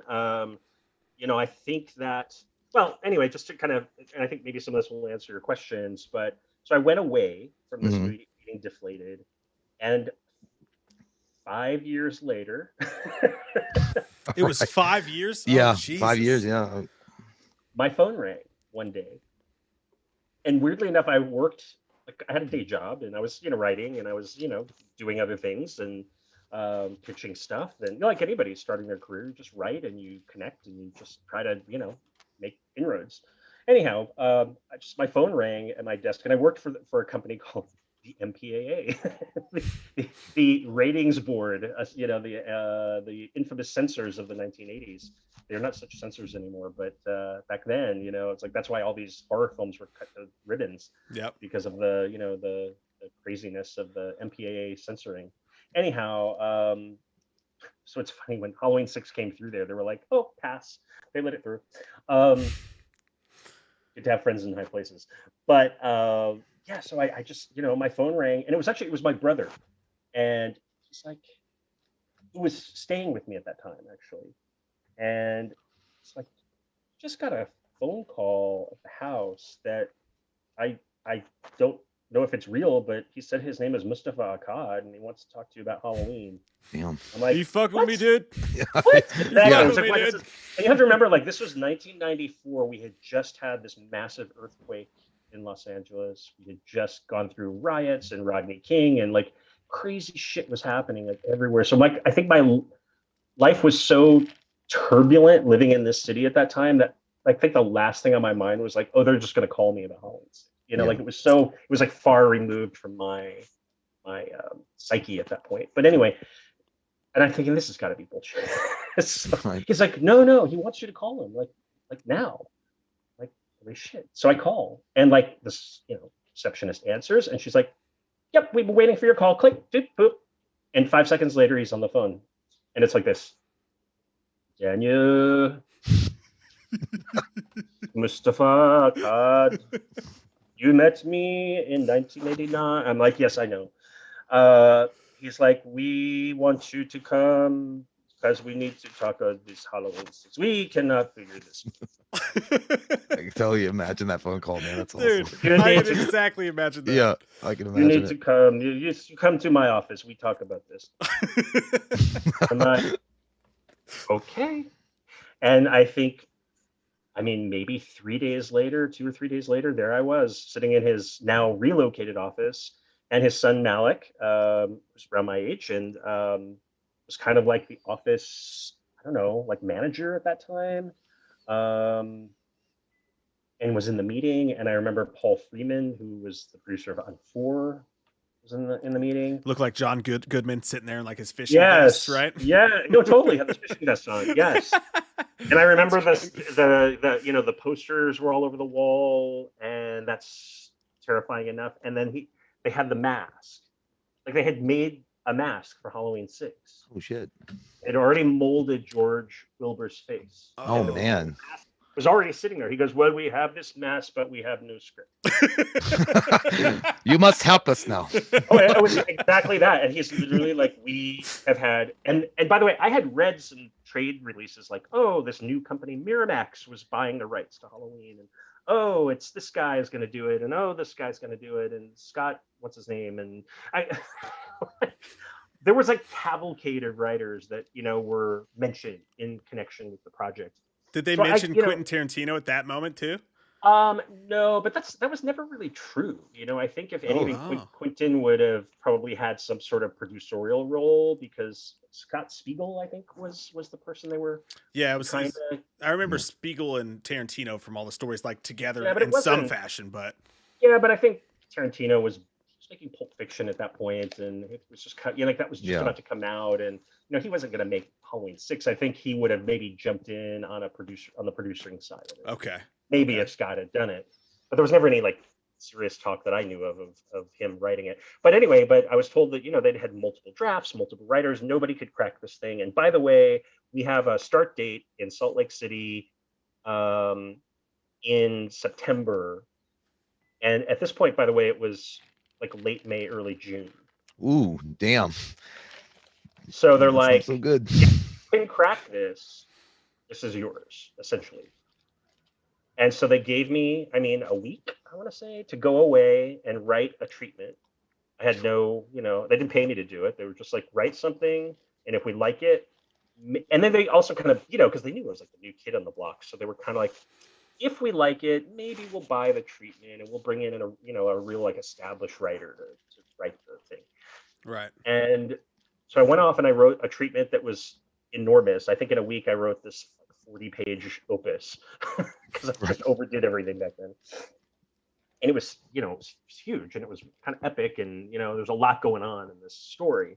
But I was trying to pull in everything I could think of at that point, and kind of everything that the kitchen sink kind of version. And I sent it in. I probably faxed it over. And I remember Mustafa read it, I think, overnight, and he's like, "I love it, but it's too big.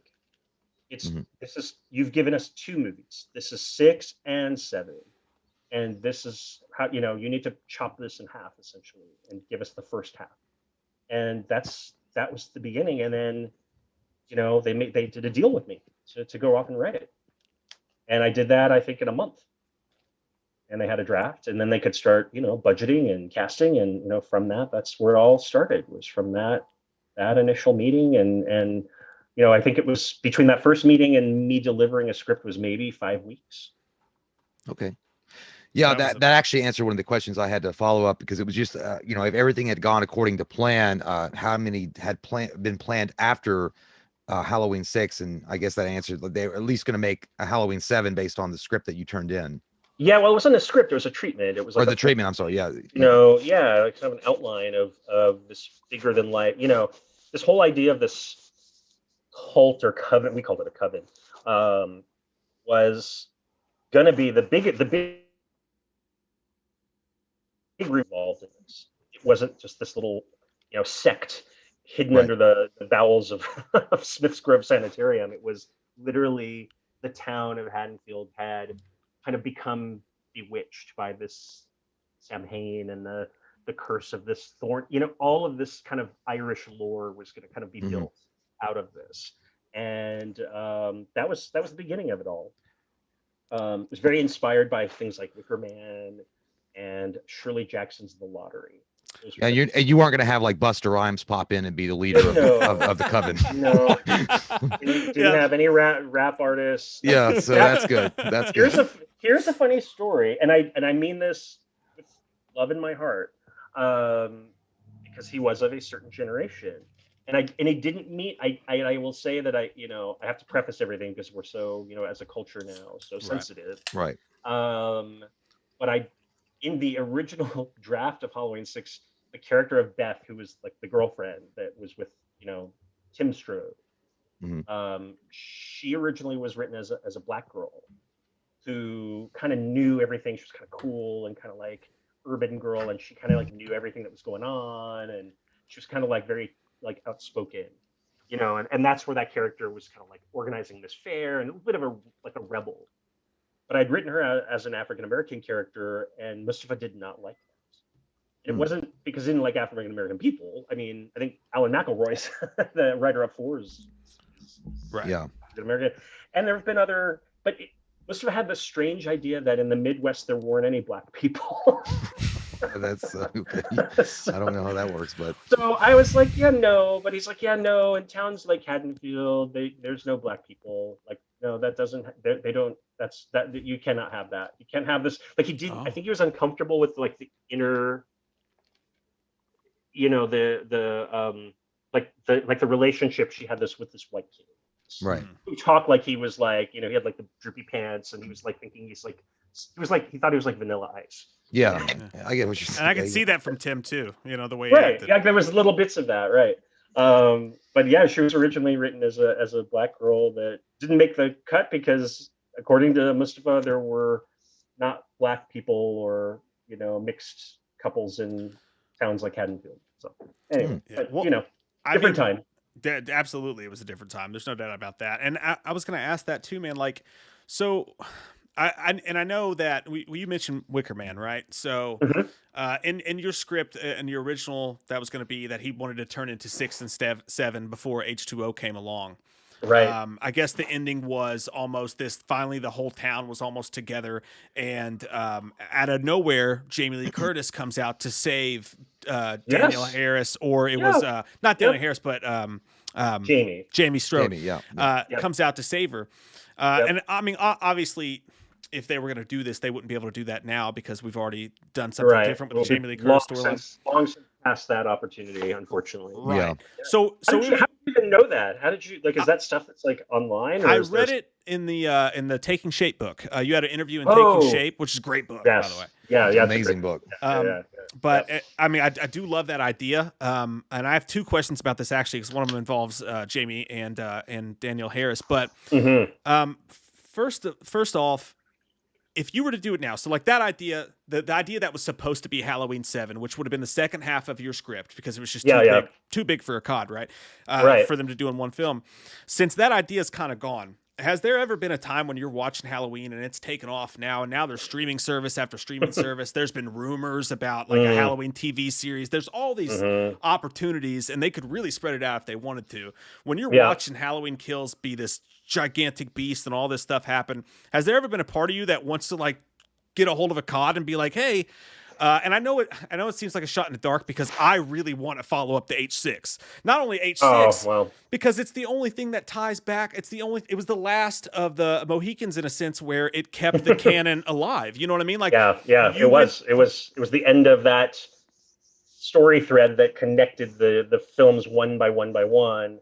Right. Obviously, we take 3 out of the equation because it's its own thing. Right. But it was the time at which sequels were sequels, where they picked up upon the story left by its predecessor. Yeah, you got to keep this shit going. We leave you with what we leave you with, and you got to carry it on your back. And carry it on. H2O kind of ended that. That's exactly right. But I mean, is there a part of you that, like, if there was in a sense, because everything's so meta now, like if there was, and maybe this is just me as a fan of wanting this, because I've literally written my own fucking treatment for a follow up to your movie where it's like, the cult, Michael starts picking off the cult members one after one, and then they're desperate because of whatever. So they actually seek out Tommy Doyle as Paul Rudd to be like, hey, you stopped him once. How do we stop him? And inadvertently, they lead Michael right to Paul Rudd, who's married to Kara Strode with the 2 kids. And that kicks off, this is just in my nerd brain. But that's super cool. Has there ever been a part of you that has thought, think of a pitch and like throw it to Akkad and see if maybe we could put this on something?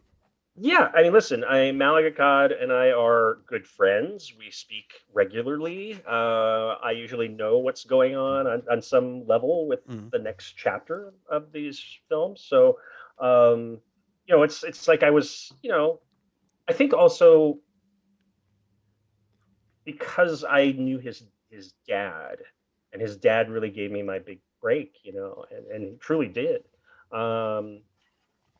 That I think that's in a way like why Malik sort of sees me as part of that family of filmmakers and writers and stuff who've been part of that whole the evolution of the franchise, because it's just the way his dad died and that loss was so profound that I think we're like all of us who worked with him or were lucky enough to have been hired by him and been had that opportunity we get it. There's something unspoken there that we all know of that some of the later people just think, of course they don't know. David Gordon Green never met the man. So luckily he gets to work with John Carpenter, which is cool. But yeah, I think there's something about that family kind of thing that happens when you've been in the trenches together. So anyway, that being said, Malik and I have always kept up a connection, and there was talk about a series. In fact, Malik and I probably 20 years ago talked about doing a TV series, Halloween. And my pitch for that was the early case files of Dr. Loomis. That's a good one, man. Holy shit, that'd be awesome. Love to see it. So there's Michael that's locked away, but it's also Loomis kind of being the Van Helsing that he grew into, which is kind of focusing in on all of these other patients and getting called in on these cases. And it's, in the 1960s, and it's Americana, and it's, the JFK, and things are happening where the innocence of America is being stripped away. And this is all pre, Michael's escape and the incarnation of all things evil. And it's Loomis growing into that character and figuring, and we're seeing the evolution of him as going from Michael's protector to being his, almost like his keeper, or the watchdog, and what he's become is hunter. Yeah. And so that to me was an interesting arc, to sort of see those early years of Sam Loomis. So I thought that was a super cool way into a show. Man, that's amazing, dude. That? We've actually mentioned that several times before, and I've always said that Dr. Loomis is the Van Helsing of Michael Myers without a doubt. I mean, that's exactly what it is. Yep. I actually, it's interesting because it kind of goes into my next question. At the very end of the cut, in this case, the producer's cut that we've watched, Dr. Loomis has the thorn symbol transferred to his skin by Dr. Wynn.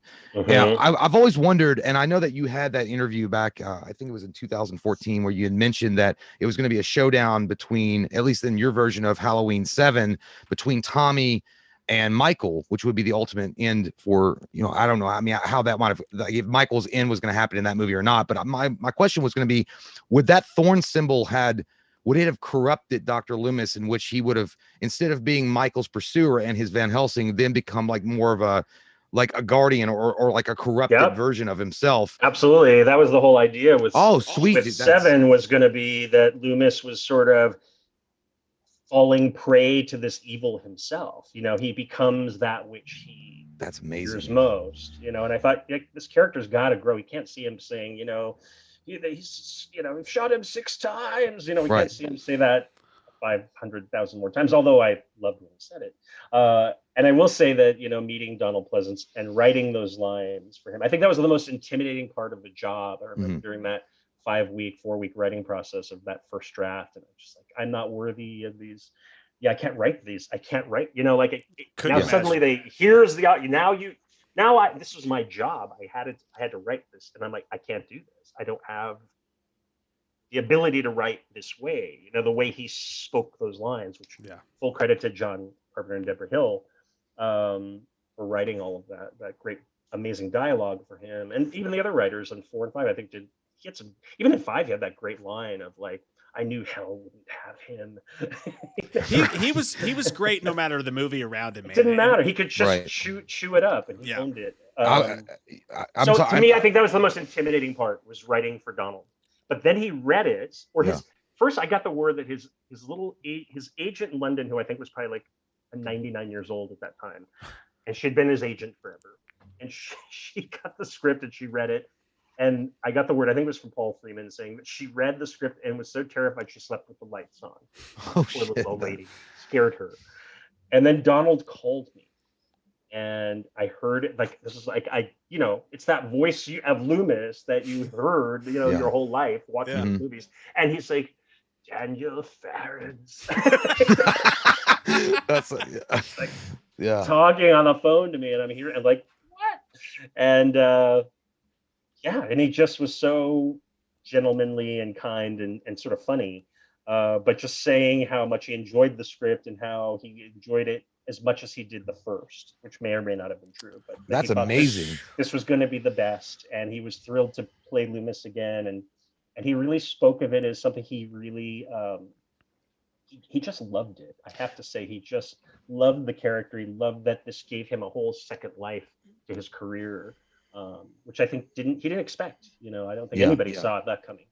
Well, yeah, man. I was gonna say, as Halloween fans, you know, and it's amazing that you confirmed that. If Dr. Loomis had turned, you know, I guess essentially evil in this point and became a Dr. Wynn, it's no different than me, or I guess Mike or anybody really that loved like Hulk Hogan, and when he made the ultimate turn and he became like this evil dude. I don't know. It's just like this iconic dude that you always think is gonna fight the good fight, and then he does a leg drop on Macho Man Randy Savage. You're like, what the fuck?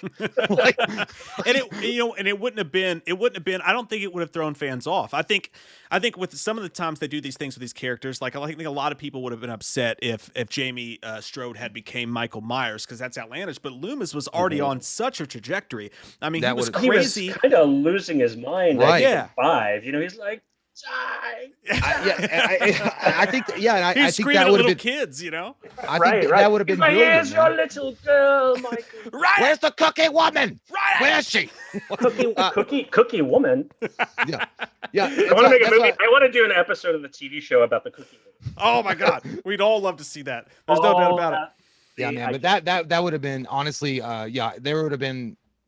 Because you can only go so far, like with that character being the same, you know, the person that he was, trying to keep Michael locked up and keep him dead, and then you got to do something different. You got to twist. Well, he had done it the same ways. I mean, it had been the same character, sort of saying the same lines the whole time. I mean, in a way, like part of the challenge was he's got to say the same thing again. I got to find some new way to say it. And nobody believes him, and then he's got to. Right, it's the same theme repeated over. And I thought, God, you know, it'd be cool at the end of this movie to switch it up. Like I will say, in that original treatment, Loomis sacrificed himself.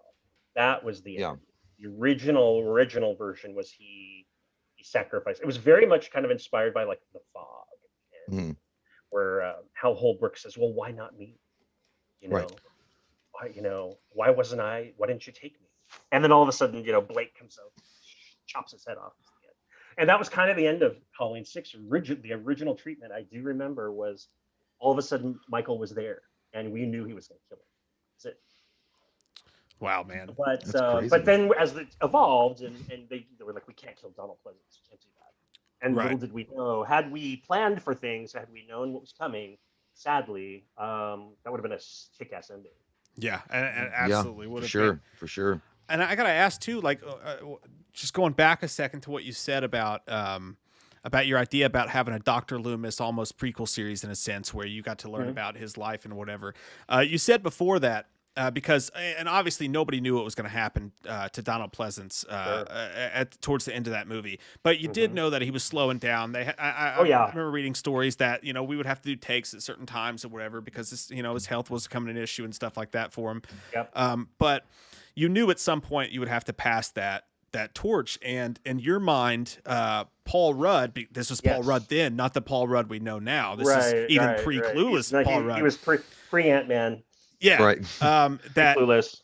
In your mind, he was to take on that mantle of the Van Helsing, of the Dr. Loomis, to be Michael Myers Van Helsing. In your mind, when you look back at that prequel and what it could be, if you were to pitch that today, you know, and did you see Paul Rudd in that role? Well, you mean if we had done the Halloween 7 that was envisioned at that time? Is that what you're talking about? Or are you talking about more the TV? More the TV thing, because I imagine that was your idea initially, right? Yeah, well, we couldn't have Paul Rudd in it because he wouldn't have been alive yet. I mean, it's in the 60s. Oh, because we've already done the 6th. Yeah, now I see what you're saying. Now I'm thinking about like old handsome Paul Rudd now, you know? Oh, right. Well, he'd be, you know, I mean, and it's interesting. I know they had contacted Paul to do the Tommy Doyle character they're bringing back in the next movie, Halloween Kills, and he actually was very open to it. He was actually kind of thrilled that they asked, but he was in the middle of shooting the Ghostbusters sequel. So that's the reason he didn't do it. But he was contacted, and he was enthusiastic. You know, it's crazy, Daniel, because I mean, I do also the interview back in 2014 that you did, and it's cool that you said that, and I'm glad that I guess there was rumors going around that Paul Rudd didn't give a shit about you know, that he was kind of ashamed to be a part of Halloween 6. She's like, no, he's like thrilled about it. Like, yeah, So exactly. not Yeah. true. Because I So never not thought, true. like, I never got that feeling about No. that when he did it. No. Like, he seemed like he was very genuinely happy Oh to be a yeah, part but of that film. here's the thing that we all walked away with, like Paul and Marianne and I and Mariah and, you know, JC, like this group of us, like we and Malik, like we were like the young kind of like, we were kind of like, you know, the shit stirrers of that set in a way. Yeah. Like, we were so young that we so wanted it to be good, and we all knew what it had the potential to be, and we all sort of saw the movie the same way. But then we found ourselves sort of like weirdly up against, you know, the system in a way. You know, we felt so kind of like these rebellious, like fuck you older people, you can't tell us what to do. Yeah, I get you. Yeah. So, so we just had this kind of rebellious thing going on amongst all of us, and Paul was certainly a part of that. Mm-hmm. And just sort of feeling like, wait a minute, we didn't. That's not the script. That's not what we signed up for. You know. And I think when it came time to do those reshoots, you know, where suddenly, you know, the Akkads were not a part of that, and Paul Freeman, like none of the original crew was back, with the exception of a couple people. Obviously the director Joe, but like it was a whole different thing, you know. And then we all show up, and I had done some pages. I had written a different version. I'd written a bunch of scenes to do reshoots that I thought we can make this what it was supposed to be, like really edgy, really scary, like build in all the suspense that we didn't get for whatever reason, and to build up to this, you know, the murders and, you know, all of this. So in my mind, we were going to shoot something that just enhanced what we had, you know, to make it a little bit more dramatic, less goofy, like the Temple of Doom stuff that was in there. And I just thought we were going to go back and kind of make it better, but obviously keeping the intent of the movie. And then, lo and behold, they decided to turn it into something else. Yeah. You know? And that was all the studio. Like, I don't want to see those coven robes. I don't want to see a cult. I don't want to see this. I don't want to see that. You know, this was all like kind of done with like barking over a telephone. I remember like Bob Weinstein like calling that set and going, "Get rid of those fucking robes." You know? I could picture and literally, that. I think that's why in the movie. Yeah, I could. Yeah. No, I remember I was standing in that hallway, and I remember everybody standing there looking at each other like, well, "What do we do?" And they improvised that whole thing of like, "Well, Halloween is over, kids. You know, ha ha ha." You know, wait. Jeez, man. We all just. This is how that it was just all piecemeal put together in that crazy Bob Weinstein dimension, running interference on every level way. And that's how all that, you know. And so anyway, going back to Paul Rudd, but that's why it was that. Yeah, I could see. Yeah, a bad experience for sure. I mean, definitely. Yeah, you know, and he was forced, you know, contractually to come back and do this stuff. And I remember him turning to me and he goes, "This is bullshit. Like this is like they're like massacring your script. This is not what we signed up for. You know, I don't want to be part of all this gore and all this crazy shit." He's like, "You wrote like a psychological, scary movie that I was proud of, you know, and now they're turning it into this like slasher stupid shit that, you know, I think that was his issue. And it was all of our issue. Yeah. You know? I think it's so important. it wasn't like just Paul being like diva-like. He wasn't at all. You know, he was being supportive to you guys, to little people, you know, not that you're little people, but you know what I mean? Like the not Bob Weinsteins. No, but we were the kids, you know, like we knew what this, even Malik was like, we all knew what it needed to be. Right. It just wouldn't let us kind of do our thing. And on the other side of that, at least if you listen to what's been said, like even the Akkads weren't even to blame either, because they were being strong armed by Dimension and like all that. Like they didn't want the gore. They didn't want a lot of that stuff either. No, they didn't. Well, that's why they walked away from it. I remember being in the production office one day, and I remember everybody packing up their boxes and their suitcases. I mean, their briefcases and just walking out. And then it was like, talk to our lawyers. Oh shit! Yeah. That's every time lawyers are brought in, it's like, yeah. I'm and I just remember like it was this icy chill. You could feel like the entire Nightfall Productions, you know, group of people walked out. I can imagine it would be the same, like, you know, for Danielle Harris. I know that you really, that was bullshit. yeah, I know. I mean, I know you fought for that, and then it's like, Speaking of that too, like, and that's something I wanted to ask you. Like, I know that you mentioned, and again, we talked about this before. Your original script, your idea for the end of 7 would be a Wicker Man situation where Jamie Lee Curtis came out to save Jamie Strode. Came out to save her daughter.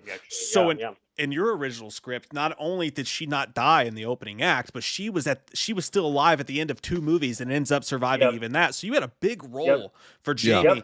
What was the reason that because I remember you saying in another interview that well, when we found out kind of that we had to kill her off in the beginning, was that because of the Danielle Harris contract issues and all that? They told you kill her off, or how'd that go down? No, I mean, it was. Well, I mean, you've seen the producer's cut. She lives till like halfway through the film. Right, and then the Man in Black kills her. Gets shot in the head. With a shot in the head. Silencer. Just stupid. And then I just remember. Okay, here's the thing. I remember Danielle was cast in the film. I remember she walked into the audition because I had put the roll out on the breakdowns, that go out to all the agents and all that stuff. And I even had like a photo of her when she was a little kid, like. Here's what we're looking for: a prototype, Danielle Harris. And she's like, "Well, I am Danielle Harris." Exactly, yeah. And so she walked in and she goes, "Well, of course I want. This is Jamie. I'm Jamie." And everybody was like, "I don't know what the perception of why they thought she wouldn't do it. I honestly wish I could remember why everybody felt that she wouldn't want to. But the minute she walked into that room, everybody was like, "Great, you're on. Done." And I remember walking in the little production office they had, and like all the actors, headshots are on the wall, and she was there. It was a Jamie, and there was Danielle. I was thrilled. I was like, great! Oh my god, this is so cool. And then we went to Salt Lake, and I remember there was a conference call, like one of those speaker phones in the middle of like a conference room in this hotel. And I remember Danielle's voice on the phone, and going, guys, we just heard from the Miramax, business affairs that does all the contracts, and they're trying to like tell me that I'm not worth any money. Ooh. Like they want to treat me like they basically wanted to pay her as a day rate. Oh shit! Really? Damn. I mean, probably the equivalent of like $200 a day. And again, this is probably coming down from Dimension and not even the right? Yeah, that's Miramax. That's the same company. Yeah. And they were like, she's like, but I was on the poster. Right, she was, yeah. Like, aren't I worth something? And killed it. Yeah. And she, I mean, they were trying to, I think there's a number went around like $5,000. I don't know what the number was that they were trying to get to, but I remember that Danielle was like, I just went to a lawyer and I emancipated myself. She was only 17. So she's like, so I could work the long hours, so you guys don't have to get me the studio teacher. Oh, wow. Blah, blah. I paid for that. She's like, yeah. And I'm happy to do it, but you got to treat me fairly here. Like, you can't treat me like I'm some day player that just is going to come in and run around in the rain and just be done with me. And everybody, I just remember feeling horrible after that call. And I remember Mr. Akkad was like, we can't do this to her. That's not right. And I think he made calls, but then the next thing I knew, and it was maybe a couple days later, and of course at this time I'm like rewrites, and I'm locked in a hotel room, and so I wasn't hearing all the ins and outs of it all. But I do remember them just saying she dropped out. Oh shit! Yeah. So, so the studio wasn't going to pay up. I mean, that's what I mean. Sure, that's what that was. And is that ultimately, and they treated her like crap. Like they had just no, they didn't even understand like why she was important to fans and to the franchise. And I'm sure that Mustafa made calls and tried to kind of grease the wheel a little bit, but they weren't going to move. Is that why they decided to kill her off? Whether it was the original the producer's cut where the Man in Black kills her with a silencer in the hospital, or it was what happened in the barn scene, was that the decisive point as to why they killed her off? They said, if we can't have Danielle Harris, then no. I feel like that got changed before she then. Like, I remember them saying, like, I think that was part of it too. I remember them saying, like, yeah, we can't have her in the whole movie the way you've written it. Like, we just can't. They're like nickel and diming the whole thing. Yeah. Oh, even before. This is where all the studio, like I call them the bean counters, come in. Yeah. And they're like, fucking this is gonna cost another $300 in SAG fringes. How are we gonna afford it? And I'm like, right. I don't even know what a SAG fringe was. So I'm like, but that's the story. Like, she lives to the end, and then she comes back for the next one, and like you can't have her, you know. And it wasn't again. This was all like bean counters, bookkeeping, making these creative calls. So like essentially it was just a cheapskate company. I mean, at that point, and they were like, yeah, we're not going to pay the additional money for an actress that's worthy of that money. Right. And instead, we're just going to butcher the script and fuck it. They absolutely didn't care who she was or any of that. Yeah. They're like, this was just another movie that they were you know, financing, and they didn't care. They were like, crazy, just go make it. And here's what you got. And then the other thing, and I don't know how true this is. I could be wrong, but I was hearing pieces of things that they were doing the Hellraiser 4 sequel at that time, and it was in a lot of trouble. Bloodlines. And I was hearing whispers that they were siphoning money out of our budget to go and fix that movie. Oh. So I think maybe some of that Danielle stuff got siphoned off from that to Hellraiser. Oh, that makes sense. I can see that. Yeah. I mean, I'm not saying that was really the only thing, but I think some of it was like, suddenly it's like, we're gonna move some of this movie, all the money you had for this, it's going over here now. Yeah. Well, I mean, look what they did with Hellraiser. They made a movie in a guy's basement, like on a potato camera, just to get it out. You know. Trust me when I tell you, they tried to do that with Halloween. I can imagine that. Not at the time that we did ours. I'm talking about right before the Weinsteins went belly up. Like, they literally tried to hire a student film crew or the equivalent thereof and have a guy as Michael Myers run around the street and say that's the Halloween season, so they could keep the rights and keep them away from Malek. Sounds like an Archie produced comic book that they were just hoping to get away with in film. That was their way of trying to hold on to rights that had expired. It was Malek, you know, who had taken on the mantle of this after his father's passing, who was just, I just remember conversations. He's like, be counting the days down.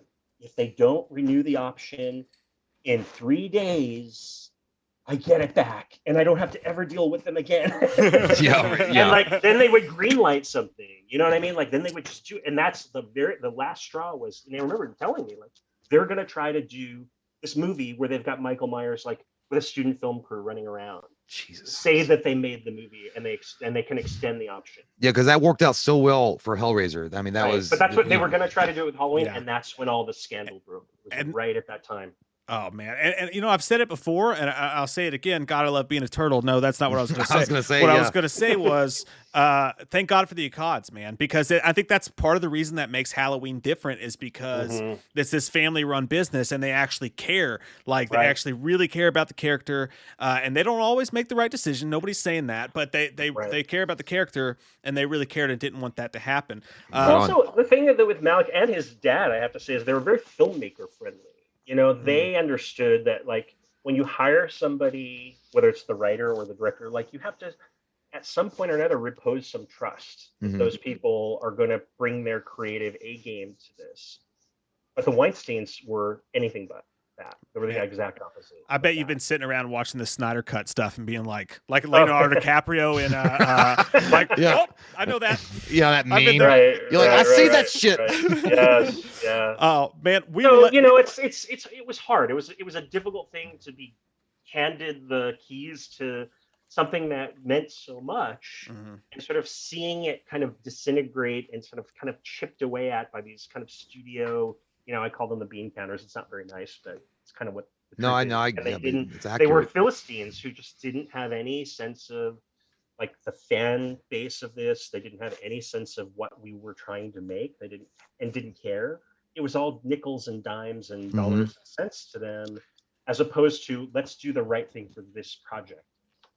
Yeah, you were like, you had your thumb on the pulse. I mean, when you wrote your cut for it.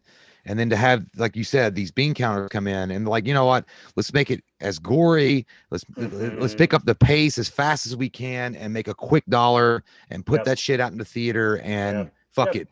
And it's the worst. That's got to be terrible, man. Like, that's the worst. It was a passion project for me, and I will say for like Paul Rudd and certainly Malek and his dad and Marianne Hagan, like all of us that were not only new to it, but those who like the Akkads who protected all of it, and you know, were the the Dr. Wynn of the franchise. I get you. I don't mean that in a bad way. I get what you saying. But only to find out that it was product to the studio. So. Yeah. They were like the bad guys in RoboCop OCP. Let's just make a product that works. It doesn't matter if it works correctly. They were building widgets. And they like the Ed 209. It doesn't matter. It doesn't matter what it is. And they knew with that title it would sell. Like there's already the built-in audience that and I was like, but if we make it really good. Yeah. Well, that was the problem. Give the audience what they want.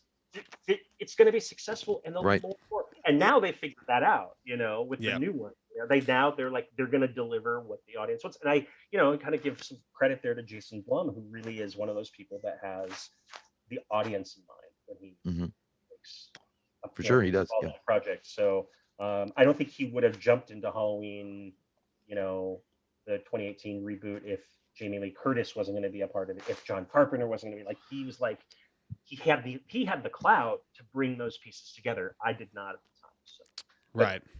Had I had the clout that Jason Blum does now, I certainly would have done all those things. Hey, and I feel like everything that's going on right now has got to open some doors, and I'm still hopeful for some jump back into the franchise, finish up the can like we talked about earlier.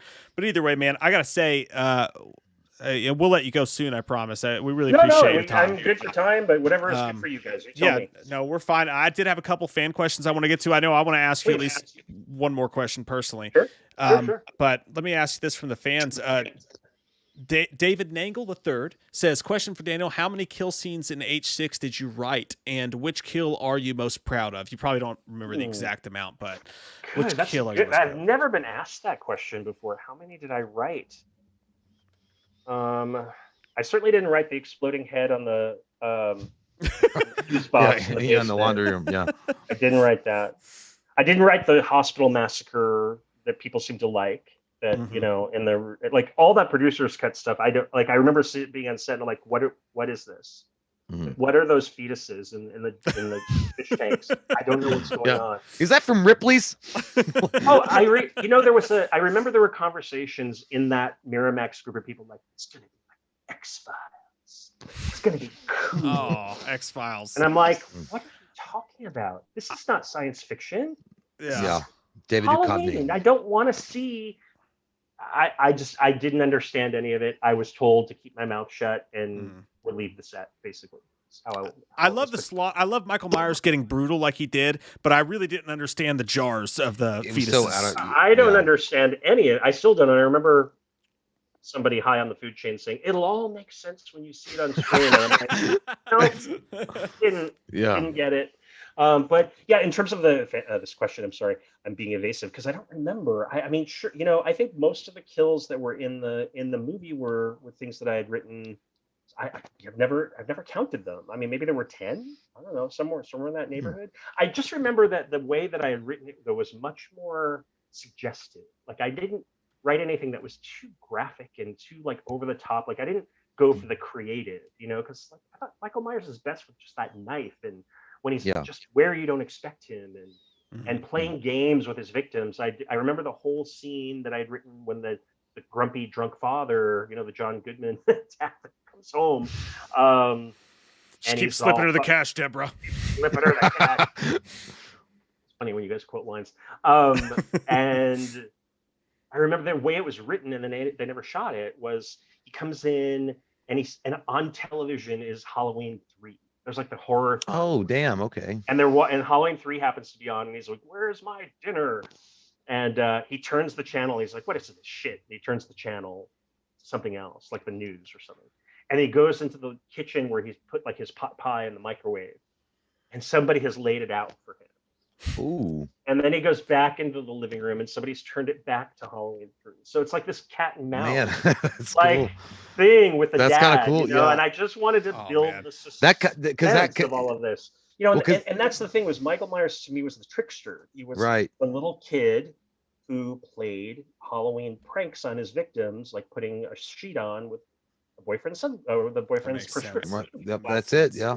He's the trickster. He's the shape. He's that ineffable, supernatural / human thing that we don't have a real name for, called the Shape. And that's what he should be. And I kept emphasizing that and saying, guys, you gotta make him play with them before people can't just walk in a room and he's there and he just kills them. You got to build this tension. So when we went time to do all of the reshoots and everything else, that's the stuff that I had really thought we were going to go back and fix. Anyhow, so yeah, I would say the long answer to that very cool question is I think maybe 10. It's also, it also kind of ties back to Halloween 3 when they had Halloween playing.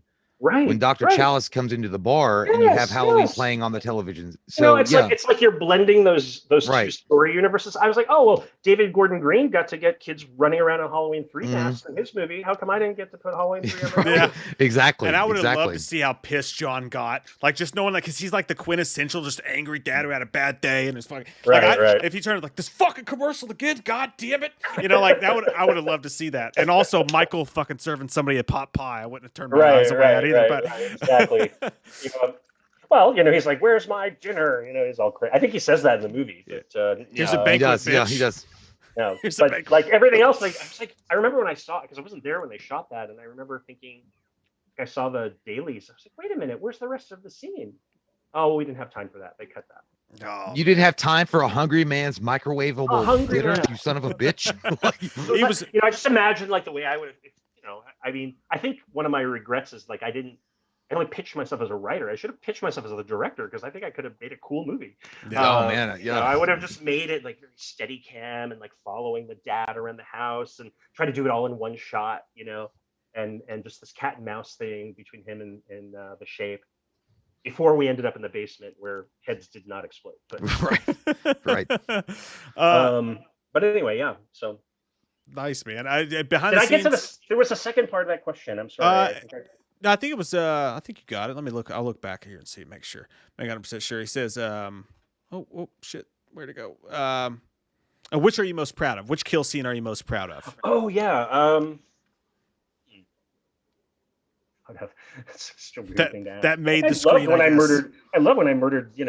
Deborah Strode actually I think I like that one because it's suggestive. Like that one didn't go for like pure graphic gore. Like that was one of the few scenes that I felt like was kind of like what the script was. It's sprayed on the laundry, like the And Michael used an axe. Michael used an axe, which you don't get to see.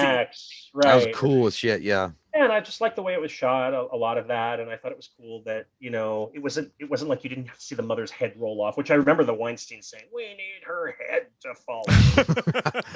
Yeah. And like have her glasses fly through the air with her head fly. Like they wanted the head to like roll in slow motion. Like that was like a football, like covered. Yeah, exactly. Yeah. And like Daniel, real quick. They wanted it to land in a laundry basket. That's what they wanted. Oh yes, like a perfect game. Like he had a Magic Johnson like shot. Yeah. Luckily, we sidestepped that, and the whole subplot they wanted me to add in about virtual reality. Oh shit! I read about Lawnmower Man. I read about that in one of the other scripts. Oh no. Dear God, no! I saw God. Don't do it. Don't do it, Lawnmower Man. Oh, they wanted me, and I remember that was something the Akkads were like, "No, we're not doing that." Yeah. Well, what did you, Daniel? What did you think about the mask though that they used? Did you like it? I remember again. There was a mask before there was a script. Right. Yeah. So I remember seeing it. I remember thinking, "Oh, it's actually kind of cool. Like, it's creepy. There's something like weird and kind of like off center about the whole thing." Yeah. But I remember thinking like it's too thick. Like why is it so heavy? Like the mask was just a cheap like, plastic thing, and kind of like slid over his face and. So I actually I walked into because I was stupid and I didn't know you're not supposed to do stuff like this. I just walked into Don Post's studio in North Hollywood. It's like, yeah, you still have that William Shatner mold? Yeah. It's like, yeah, who are you? And he's like, I was like, oh, Halloween 6. Oh, sure, I'll make you. How many do you want? And Don Post like put one of his guys on it. It was Dan Kaplan. Yeah. And I remember they in like a week they came back to me with like 6 of them. Holy shit. And I showed them to the powers that be, not the Akkads, but the production side, and they're like, those are terrible. Yeah. Like, but that's the mask. Yeah. So we like ours better.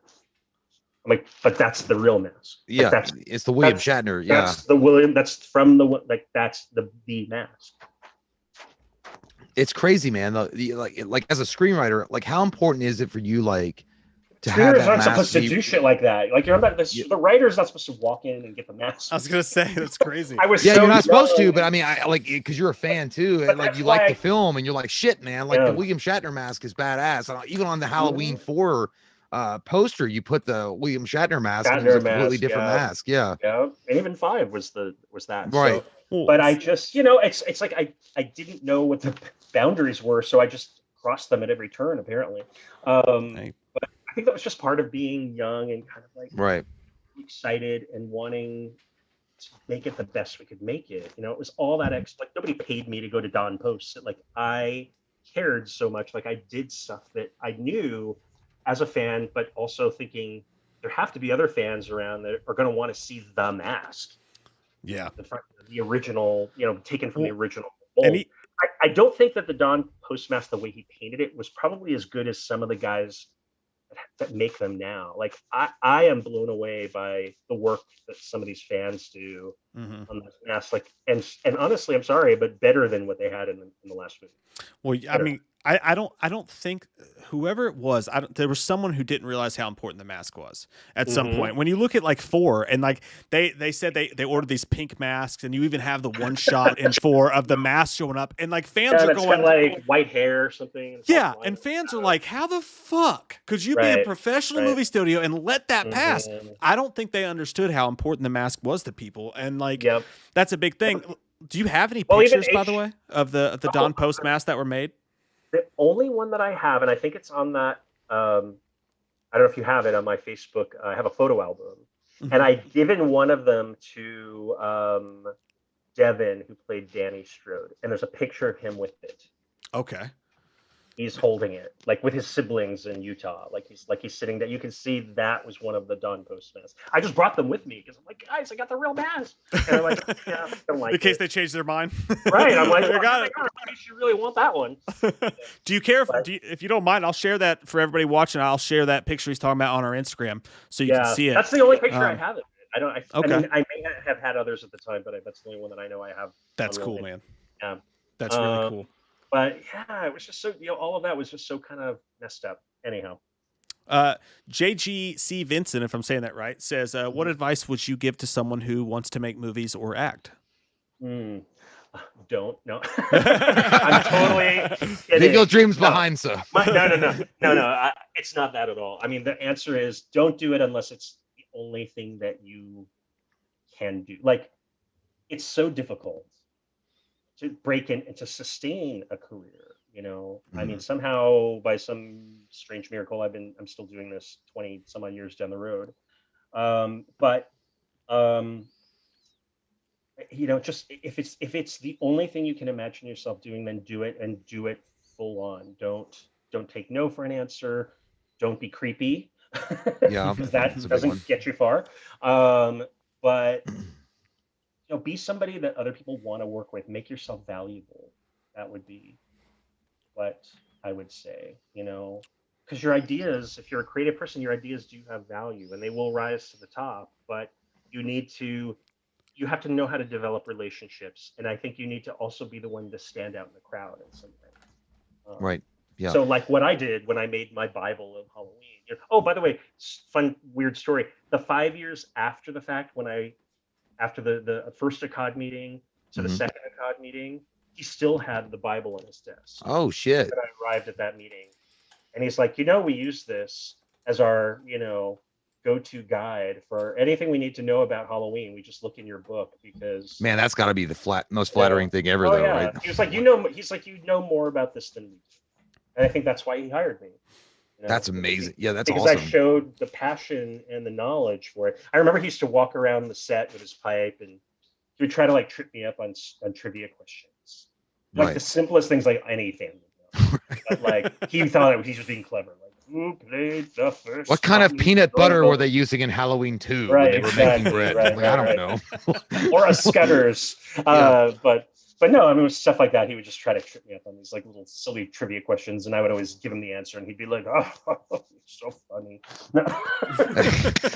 Well, to a follow-up question to what they asked, when you got to LA and you know, you submitted your treatment and you met them and all, you know, and all that stuff, you know, happened. What was the one like shocking thing as far as like, you know, how the movie making industry, you know, really is that you got to see? Because, you know, we all think of like, you know, because I've never been on a movie set. I don't know how things work like that. Neither is Mike. But what's the one thing when you're going into it and you're like, holy shit, I had no idea. Like, because I mean, I know you mentioned the penny pinchers and things like that. Was that the most shocking thing? Or like the fact that they'll sacrifice a you know, a good script and. Yeah, that was shocking, but I think I was more shocked that we got all this free food. Oh, is that the crap tables?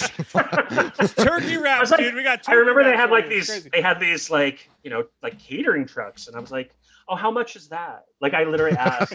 Yeah. I didn't know I got to eat for free. Yeah, that'd be crazy too. Like you have to understand how that's... like naive I was. Like I didn't know. That's awesome, like, man. No, I remember Malik would be like, "You're the writer. You go to the head of the line," and I'm like, "Oh no, I should." That's yeah. Do you guys? What's that? But I remember ordering pancakes and asking how much it was. Oh, dude, I'd be the same way. I'm like, do I gotta pay for this? Oh, I mean, maybe I was shocked. I don't know. Yeah. Behind the screen asked a question, and this ties into the only other question I had for you personally. I mean, I don't get me wrong, I have a bunch of questions. I could talk to you for hours, man. Oh, you're awesome. Maybe sometime we could have you back on again because I would really love to. That'd be fun. Absolutely, it's been a blast. By the way, thank you for doing this. Oh my God, you guys too. Thank you for waiting for me. So no, you're badass, dude. Like, yeah, thanks so much. And by the way, even before I get into the questions, it's the perfect time to bring it up, man. Jay and I, we're not just blowing smoke up your ass. We love Halloween 6, and even the bastardized version of it, the two different versions, the lore behind it. It was for us when we grew up. There was a Hollywood Video, and it was like, you know, they only had a couple of the Halloween movies, and we would rent Halloween 6 over and over again. Well, yeah, dude, thank you. My 5 cents of residuals I get. Yeah, dude, that like at least came like half of it came from us. Like we burned the fucking tape. Thank you. Probably not even that because I never paid my late fees, but that's aside the point. You son of a bitch. I'm gonna send you a bill. But no, we love the movie, man. We think that there's even stuff in the theatrical cut that we like, and for different reasons. But it's just I love the wildness behind it. I think it, for all of its troubles and all the shit that it's given, I think that all the lore that it provides, there's the 2 cuts of the movie, there's all the stuff that went on behind the scenes, there's the deep rune story that you took so much time to think about, there's what it could have been. I think it's one of the most interesting entries in the whole franchise. It really is. Even if it's not, it's just we love it, man. Yeah, it's it's one of those things where I just see all the, and certainly they were all pointed out to me by the critics when it came out, of course, and the hate mail and all of that. So, that's crazy. But that being said, it's interesting to me, like 25, almost 26 years on from this movie, that here we are talking about it. Right.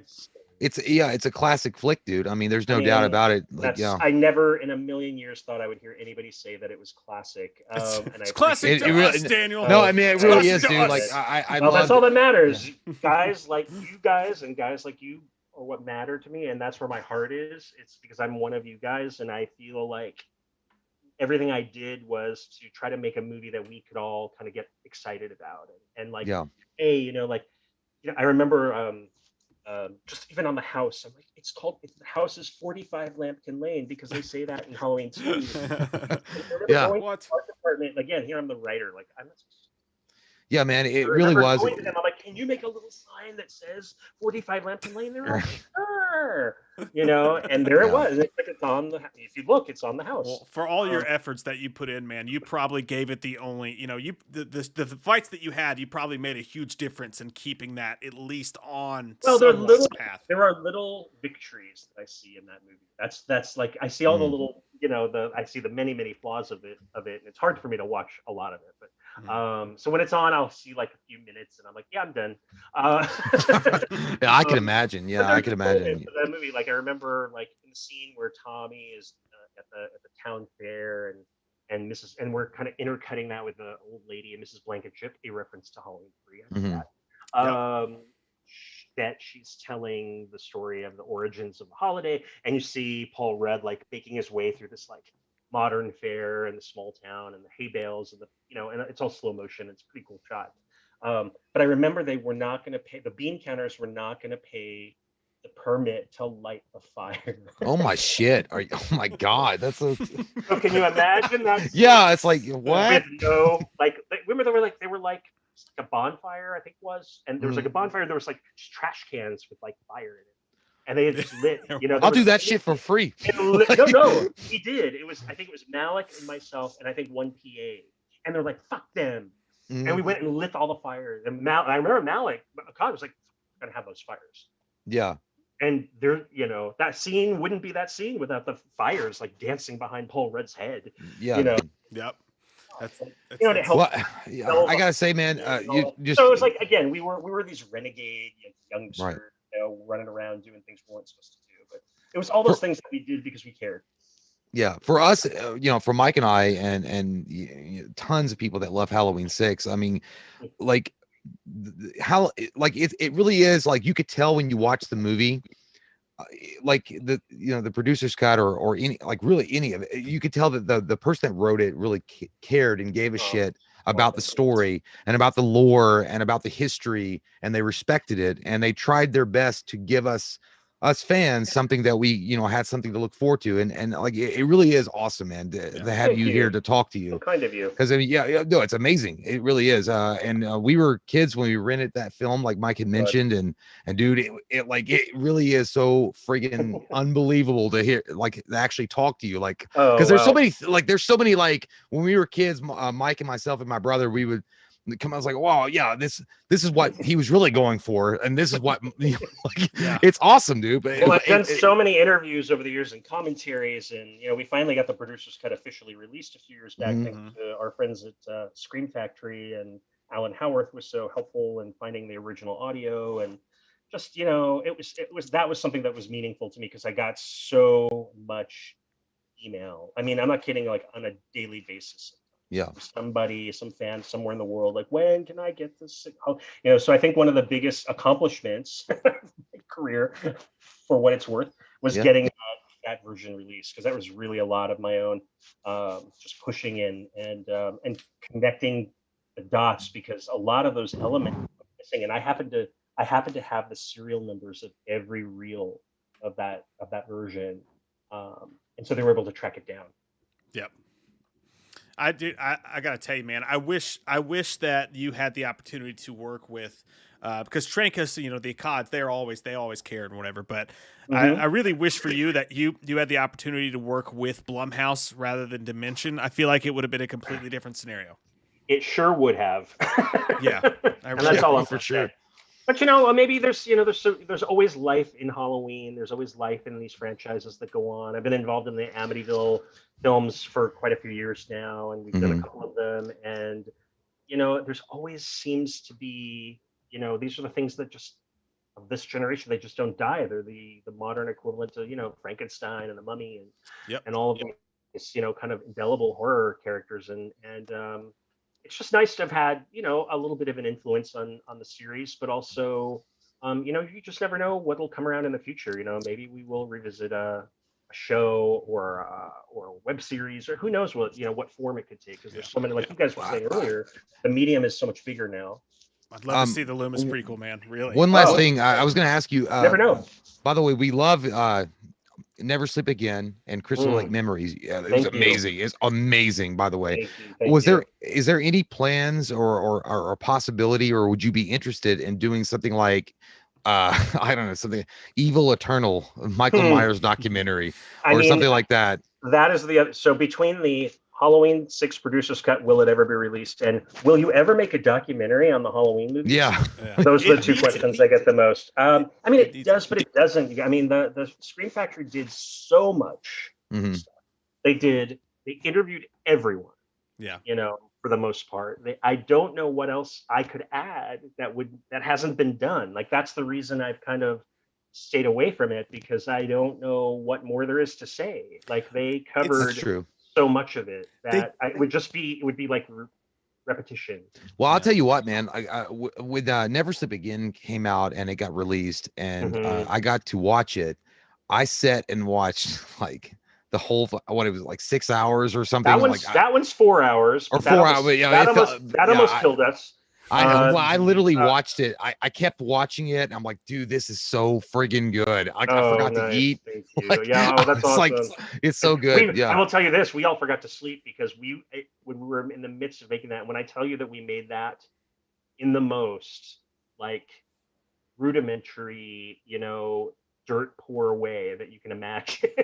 It was literally just a bunch of us like putting all the little resources we had into this project, thinking, and it was a little bit of that same attitude I had when I did Halloween, because I'm like, in order to do this right, you got to do it from the perspective of the fans, what they want to see. So that's really what we put on the screen, was everything. And having, again, like, we had no financial backers, we had no anything but just the talent of the pool of people that I was able to bring together, and everybody worked for free.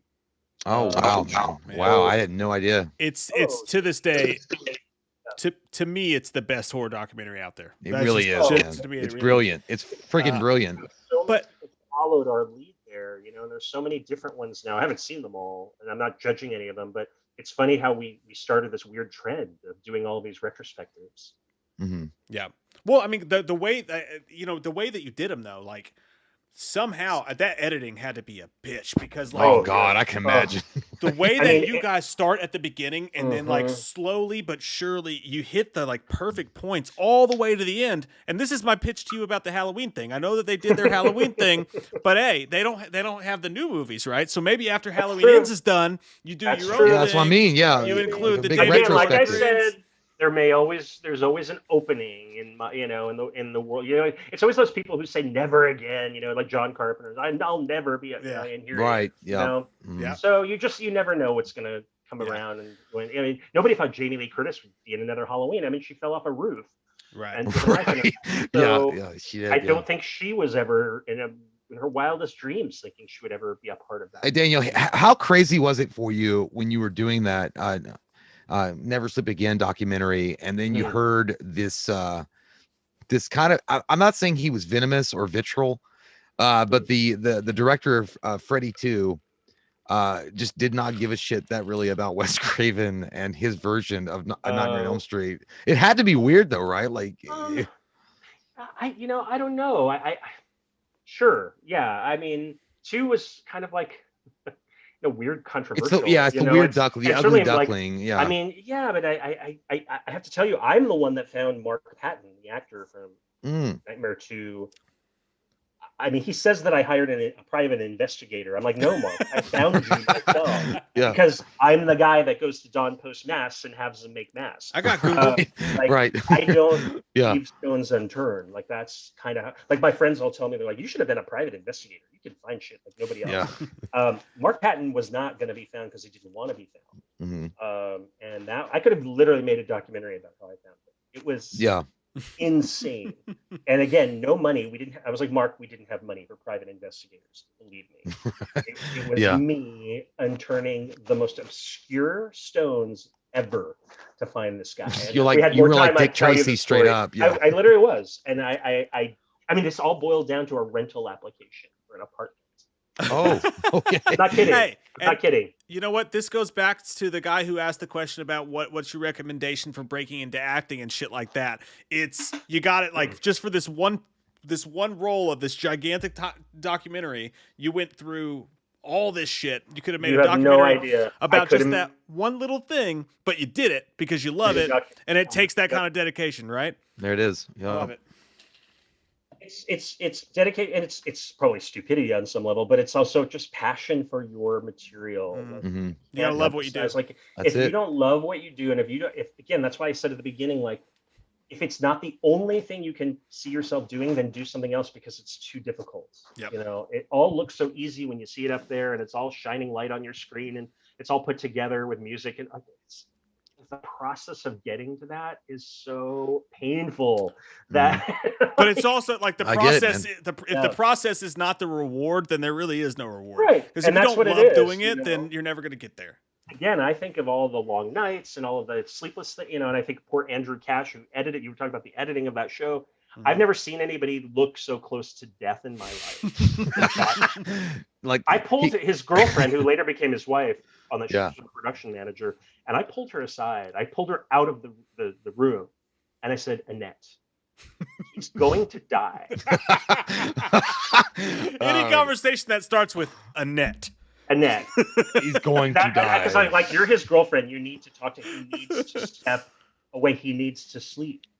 She's like, I know, but I can't get him to move off the computer. He knows we have to finish it, and we have to get these Blu-rays out by this date, or we're not going to make it. And I'm like, beautiful. But he's going to die. Like, I'm like, literally, he's going to die. And then he's gonna stand in front of you. He's like, I was Gandalf the Grey, and I am Gandalf the White. No, I thought like somebody's gonna sue me for killing the editor. Gonna be a Scott Rudnick or whatever that dude's name was. Oh God, yeah, no, oh God. Different story. You know what? I have to say, I'm just glad these people are getting their comeuppance. I mean, I'm not like into that whole like everything has to be so woke that we can't say anything anymore. Like the whole thing about like the black girl and Haddonfield. You're in good company, guys. Like every movie now, like Grease is a metaphor for rape. Like come off of it. Stop. It's just too far with all of this stuff. You're here. Yep. There's a good portion of it like that like should have happened. But there are some bad people out there, and I'm not talking just entertainment gets the bad rep because it's entertainment and it's the stuff you see on TV and the movies. Right. But people in insurance companies are doing this. People in banks are doing this. Educators are doing this. Phone company workers are doing this. Best Buy employees are doing this. Like this shit is going on everywhere. It has been 100%. going on for years. 100%. And it's just, the attention is focused on my industry, but good. I mean, let these people pay the price. Let Harvey Weinstein rot in prison. He deserves to. I'm sorry, but his victims deserve. No, you're absolutely right though. I mean, as far as like it infects like all sorts of the walks of life. I mean, it's not just one industry; it's everywhere. But absolutely, I agree. Hollywood's funny though because they're afraid to. There's that kind of like familial thing, and they kind of keep each other's secrets. And I think maybe it's true in every kind of industry, but. I mean, look at the Catholic Church for fuck's sakes.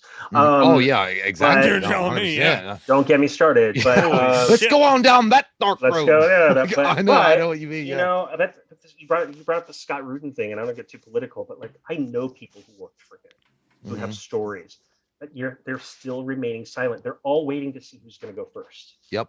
So I agree. Open. I agree. And I literally could name 3 people right now that I know who are major producers.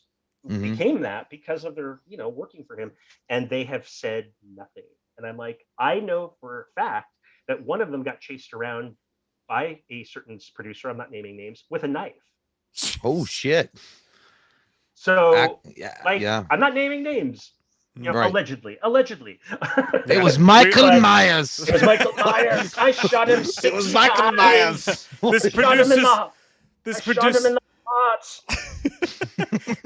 This producer I speak of is not dead, just very much retired. It's not very much retired. I love that line. That's a great fucking line, dude. I was like, I wrote that. Yeah, that was amazing. Yeah. That's a great line. I also remember somebody that I worked with once. Well, I'm not naming names. But I remember him turning to me and going, "Did you write that? That thing that he says at the beginning?" And I'm like, "Yeah."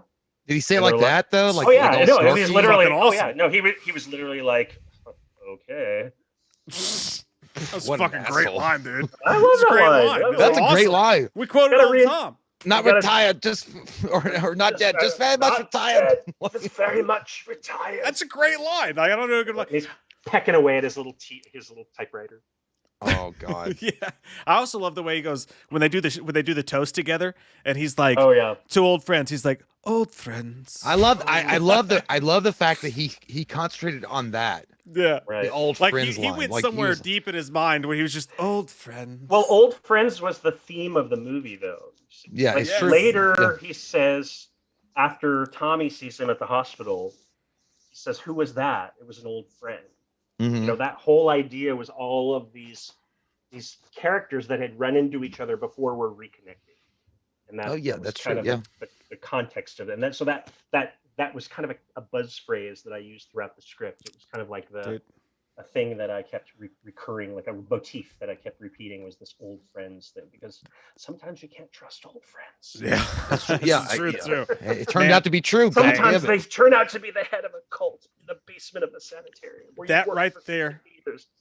That right there is why writers are writers and we are. We were talking to Alan McElroy did 4, and he mentioned the fact that Loomis went from a revolver to like or like a Magnum or something. Yeah, to a Magnum, and I was like, "Fuck, I didn't even pick up on that shit." Like you guys, I didn't either. Yeah, so great. Like Alan's so smart. He's such a talented guy, and you know, so it's such a smart guy. You know, again, it was intimidating to step into the shoes of, you know, all the people who had come before, certainly John and Deborah, who had, you know, created this. But I also got the same feeling that especially during later in the film, that you kept on, you know, Alan's tradition, that where Alan had made sure that Loomis had pretty much lost his shit. Like, and it was and it was still there. It was still like, he was like, his rage is here in this house. I love the way I loved it, dude. I loved it. I was like, because that never went away. And I was like, because you know, his brain, you know, Loomis having to deal with all this shit. Yeah, I mean, and I remember from the original movie, and this is only from me, you know, like you guys, like ingesting commentaries and shit over the years. But Donald didn't want to give Loomis like a family. I think in the original film, when he's on that in the phone booth and the train's passing by in the background, he was supposed to be calling his wife. Right. Yeah. And Donald didn't want that. He's like, this guy is just, you know, just myopically focused on this patient, this quest. And I think he was right. I think John Carpenter would say he was right. So so I think we, you know, we kept that alive. But it was funny too, and I will say, like, even Don, if you look at the script for the original movie and then you watch the film along with it, if you ever choose to do so, because I'm a dork, I would do that. Dude, I've watched Lord of the Rings commentary, like all of them on the director's cut. Me too. So I mean, I would do it totally. But if you compare the dialogue, the way it was written on the page, to Donald's performance, he always riffed on it a bit. He never really said the lines exactly as they were written, and he did the same thing with my script.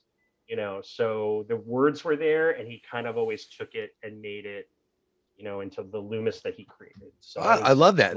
That's kind of cool, though. I mean, because like you gave him a like an outline of how to work within that character. Yeah. And then he would say the line, but he kind of made it his own. He brought his own spin to it. You know? Yeah. I will say, this is trivia. I may have mentioned this before, but like in the producer's cut, where Donald does that monologue at the beginning, that over the credits, and sort of like brings the story up to speed. He wrote that. Oh, he did. Oh shit, man. He's a fucking genius. That's awesome. He was a fucking genius. He's like, I've written something. Because that, you know, that sounds so badass though. It's so cool.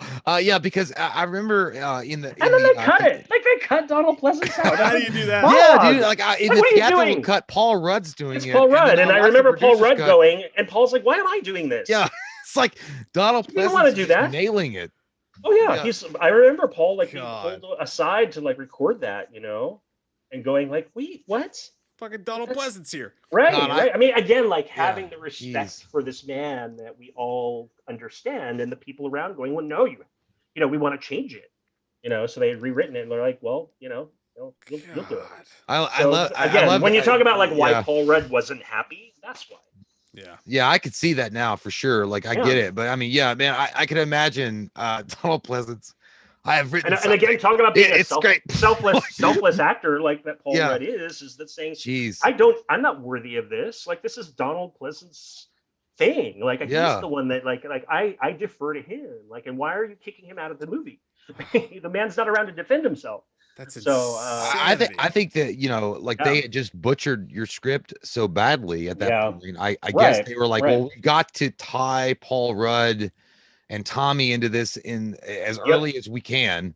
Yep. So let's go ahead and do the overlay with his voice. And there were certain like pieces, like they wanted to give other information, and I don't remember what it was specifically. Yeah. They wanted to have it be more like whatever Donald said wasn't enough for them. Like they wanted to explain things even more. And so obviously, given the fact we couldn't have him redo it. In fact, I remember Donald was going to go in and loop some of his dialogue the week he passed. So. Oh wow! Yeah. So. Yeah. Horrible.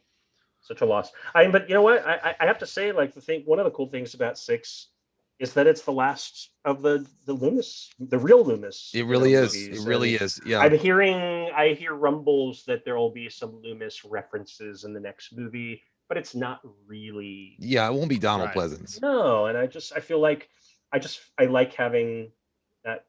I don't know, it's a feather. You know, in my cap, but it's strange, I man. don't know. It's There's pretty something. amazing. There's something yeah. pure about that.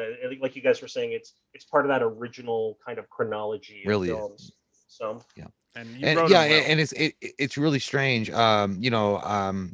H2O, they had a guy that came in and did the Donald Pleasence voice. yeah, and they also spelled his name wrong at the end. Yeah, they did. It What was is a this? total like, what the fuck are you doing? Did Yeah, anybody read the credits at the end of it? yeah, it's like nobody. Yeah, it's like they disrespected that, and then even Here's in my Halloween big, 2018, here's my big fan slap. yeah. Yeah, exactly. You'll never replace a Donald Pleasence, and No. you guys got the opportunity to work with that guy, and It was amazing. film some amazing stuff with him, and it really does suck, and it really is kind of disrespectful, not just to Donald Pleasence, but to the fans of Right. Dr. Loomis, that they were so quick to cut out that opening, just even the dialogue of Dr. Loomis. Yeah, they just really like made him like a secondary character, Mhm. in the final version. And there are some, and I'm gonna regret saying this because I'm gonna get emails forever. But there are some, I won't say scenes, but there are some moments, and maybe fans have found them. They're probably out in the internet ether somewhere that I don't even know about. But I do know there were some additional bits of dialogue in some of the scenes that are in the producer's cut that got cut for time. So there were things that I remember there's this great line that's in the trailer. He wrote it, but he delivered it. And I remember him saying, I have to remember it. I didn't know, I knew what he was, but I never knew why. I think that was it. Oh, that's great, That's man. fascinating. That's amazing. That's some good shit. I would It love was to a hear simple Loomis say line, but he did say it, and I remember. I think if you go back and find like the old VHS trailer, I think that line is in there. That's worth it to go back and look, because that's fascinating. That's the kind of thing So Loomis there were would just- fucking say. There were Loomis-esque lines Right. throughout the movie that were just, again, like either for time or for whatever reason were cut and have never been seen. So I mean, they're sitting somewhere. I don't know where they'd be, but It's fucking insanity, man. yeah. On that note, and I swear we're gonna let you go soon. You've No, been no, we're so good. kind with your time, man. Oh I my really God, it's fun. You've been awesome, man. You We guys, love you. honestly, you guys are jarring my memory. It's a long time ago. We're gonna bring you back to the past. Are you ready? I'll be Donald Pleasence's age pretty soon. So. We're starting to look like it ourselves. Oh my trust me, God, yeah, for COVID. sure. But no, and that's not a shot against, but you know what I mean. No, I get you. Behind the Screen asks, and this was going to be my question, the last thing that I wanted to ask you, other than about what you have coming up with American Boogie Woman, is for Daniel, is there a website we can read this original script? And I think I know the answer to that is no. But what I do want to know is, do you have the script? Do you have the script that you wrote, like your dreams and what it was original, like the full original idea? Do you still have it? Is it kept in a shoebox under your bed? It's a shoebox under my bed, like the mask. Don't try to put one over on me. I know what you're yes, I have it. And the reason I know I have it is because I just moved recently. And I going through lots and lots and lots of shit that needs to be gotten rid of. I didn't get rid of the Halloween. Don't get rid of that, please. Don't lose it. I do. I wish I had the video capability now, because I have the mask like right behind me. I do have one of the actual. Holy shit, man! Have one of the actual. You I'm sorry. fucking Definitely coming back. I know. You fucking cock tease. I'll send you a photo. I'll make a video. But yeah, I do have the mask. But I do have a big box of Halloween 6 stuff. I've got a big box of stuff, and I think that multiple drafts are in there, and I think there's like call sheets, and I think there's like notes on the scripts, and like there's just it's just that whole period of time. It's all in a box. Damn. Daniel, Please let us open your box. Let's get inside your box there. You might need to. You'd have to ply me with a few drinks first. Guys, come on. I'm not that easy. You like tequila and sombreros? Let's go. Yeah. Exactly. Hey, we will. Exactly. Yeah, we need to have drinks together sometime. No, exactly. I'm telling you, man. We do on this show sometimes when we can find those old Halloween scripts. We'll do complete script reviews and breakdowns of them. If you ever need someone to break that into daylight for you, we would be more than honored. And we'll buy you multiple pictures to do so. Believe me. No, actually, it'd be awesome. You know what'd be crazy is to have you on if we got to read the script and then like ask you questions based on what you know, like where you were thought process wise as we were going through the script. We should do like a whole. We should do a reading. Dude, that would be it. Let's do a fucking reading. That would be it. And you know what? And I'll get Danielle to play Jeannie. Hey, that's the idea right there. Hey. Let's do that. Hey, don't give me hope. Don't give me hope, Daniel.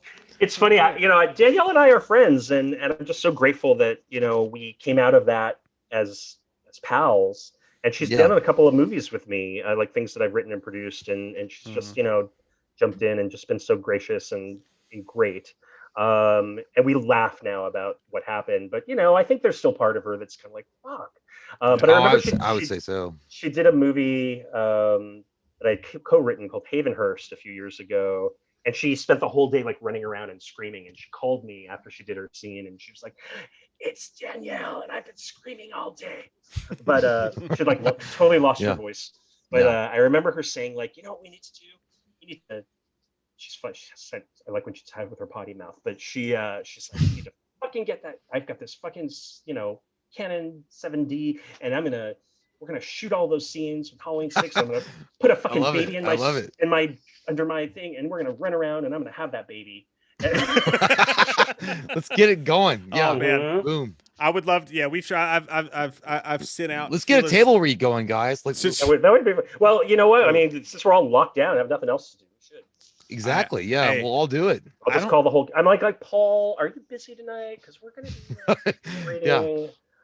We'll fucking cater the thing, man. That's how. I'll get you guys some macaroni and cheese. Yeah, I will cook for you. Send me a plain cheese pizza all to myself. You guys got it. There it is. I'm doing my Home Alone. Yeah, that we want everything you just said. All of it. I'll have one of everything, please.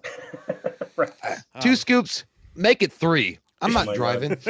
I won't do. I've actually reached out to get Danielle Harris because I'd love to speak with her as well. So, but no, man, like she's busy with motherhood right now. She's got 2. She did. Oh yeah. I haven't talked to her in a long time.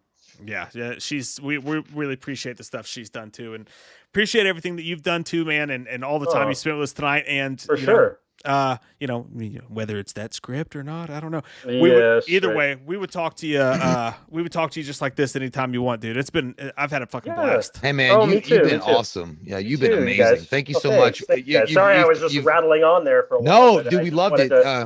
You made a childhood dream come true for us. You've been a hero for us for a long time.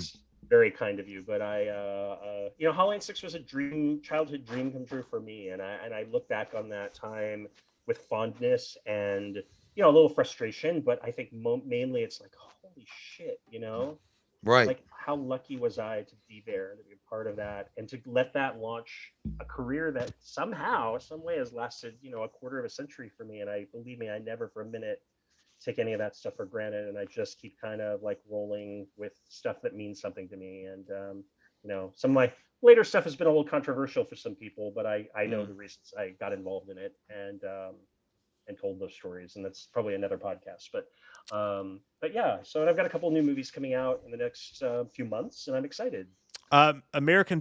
Before we go, by the way, American Boogie Woman is the most recent one. I guess that's the one you're in post-production on now, right? Starring. There's actually 2. There's 2. There's American Boogie Man, and then there's American Boogie Woman. No shit. It's a dude. Yeah. It's a double whammy of booginess. Electric Boogie Lou. I totally was like, we have to have like Electric Boogie Lou. Or like the other best subtitle of movie history, House 2: The Second Story. There you go. Well, I mean, you got Peyton List, who was in Cobra Kai. That's going to be in it. She was awesome in Cobra Kai. She was amazing. And such a sweetheart. And I just adore her. Like, she's become like a little sister to me. And I just think I can't think of somebody who's during a pandemic who made me laugh so much. Yeah. Well, that's an awesome on the way up, Yes, thing. And then you also have Tobin Bell of yes, Jigsaw. We do. Yeah. Bell, we have Jigsaw. So it's not movie. I think it's not the kind of movie people think it is, though. It's more of a, it's kind of like a what if thriller. There was this. It's about Eileen Wuornos, who's obviously was very infamous, as being America's. She called her America's first female serial killer. She wasn't, but she certainly is the most well known. But such a tragic, sad story that was played so beautifully by Charlize Theron and Monster many years back now. But our movie is, we call it kind of the unofficial prequel to Monster, but I don't want to set expectations that high. Right. It's I get it. It's not that. It's there's a chapter of Eileen Wuornos' life that very few people know of, that and I think you guys know who I'm talking about. Right? I do. How kind of mentally ill this woman was, and just disturbed and terrifying to look at. She literally looked like a monster. But before that, in her early 20s, she married a very wealthy man, an much older man in his 70s, named Louis Fell, who was like the yacht club president of a small town in Florida. And nobody knows this chapter of Eileen Wuornos' life, that she married. She was set to become a rich woman, and look what happened to her life. So our movie sort of explores that chapter of her life, but in a very what if way, because nobody really knows. I'm intrigued as fuck. I'm not gonna really. I don't know. Yeah, dude, I was like, people are either going to think this is like a fucking Lifetime movie, or no, they're dude. going to think I was intrigued.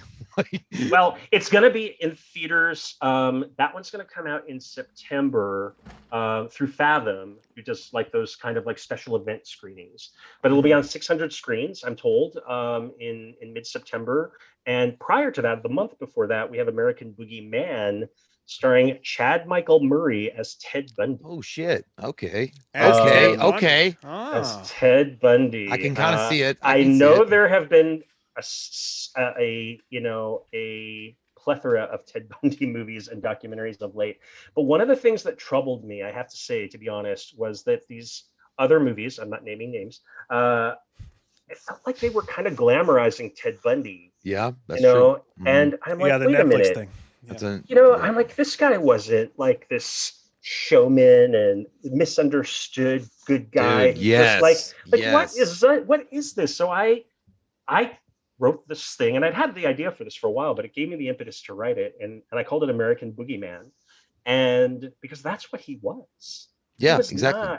He was a man who murdered, probably close to 100 women, and in heinous fashion, no less. Yeah, he was a complete narcissist. He absolutely didn't give a shit. Like he didn't give a shit about you or anybody else. I don't play him in this movie, or Chad doesn't play him in this movie as anything but,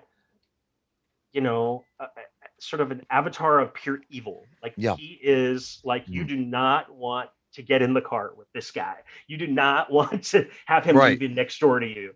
Like to me, I wanted to bring it back to that level of fear that those victims would have felt when they were confronted by him or abducted by him. And he was so, like, people say he was smart, but I think he was just kind of he just knew how to. He's kind of lucky in some ways too. He was lucky, but he also kind of knew how to just prey on sympathy. Like he would put on the all these like things have become like cliche now, like Buffalo Bill and Silence of the Lambs, and like how he put the cast on and try to make the girl like help him. Like that's what Ted Bundy would do, and manipulate everybody around him. Exactly. And so this movie brings that part of it, and it's told through the perspective of a really smart, based on a real woman, female detective who was with the Seattle detectives Seattle Sheriff's Department back in the day. And it's kind of her struggle to kind of bring this crazy person to justice. And so it's a cool cast. And we made this during the pandemic. And to me alone, that was the accomplishment that we were able to do it. Exactly. Yeah. So excited. So that's coming out in August. Yeah, it's always weird, but like Bundy and people like Richard Ramirez, where Oh there's yeah, like this huge female fan base of them. Right. And they're like, "Oh my god, I would love to fuck him, except he Like, kills people." I have But a I theory still about wait. that though. I mean, Yeah, there's a but here's the weird whole thing. Here's the weird. thing. It kind of ties into the Michael Myers thing. Like Mhm. like you even have it. The lines about like I just think he's misunderstood. Like I really Right. want to know who's under the mask. Yeah. Like who's under the Well, mask? I was completely if he- playing like- into what you're talking about, Right, but not. exactly, I mean, you yeah. would think that if this was real, like people would probably, women like that would call into radio But shows I at love it, midnight though. and say, Yeah. I want to fuck him, Yeah, and I love that you're going to explore more of the darker, more grittier, Yeah. vicious side of That's this. what it is. He's a killer. I mean, that's what he is. He's a serial killer.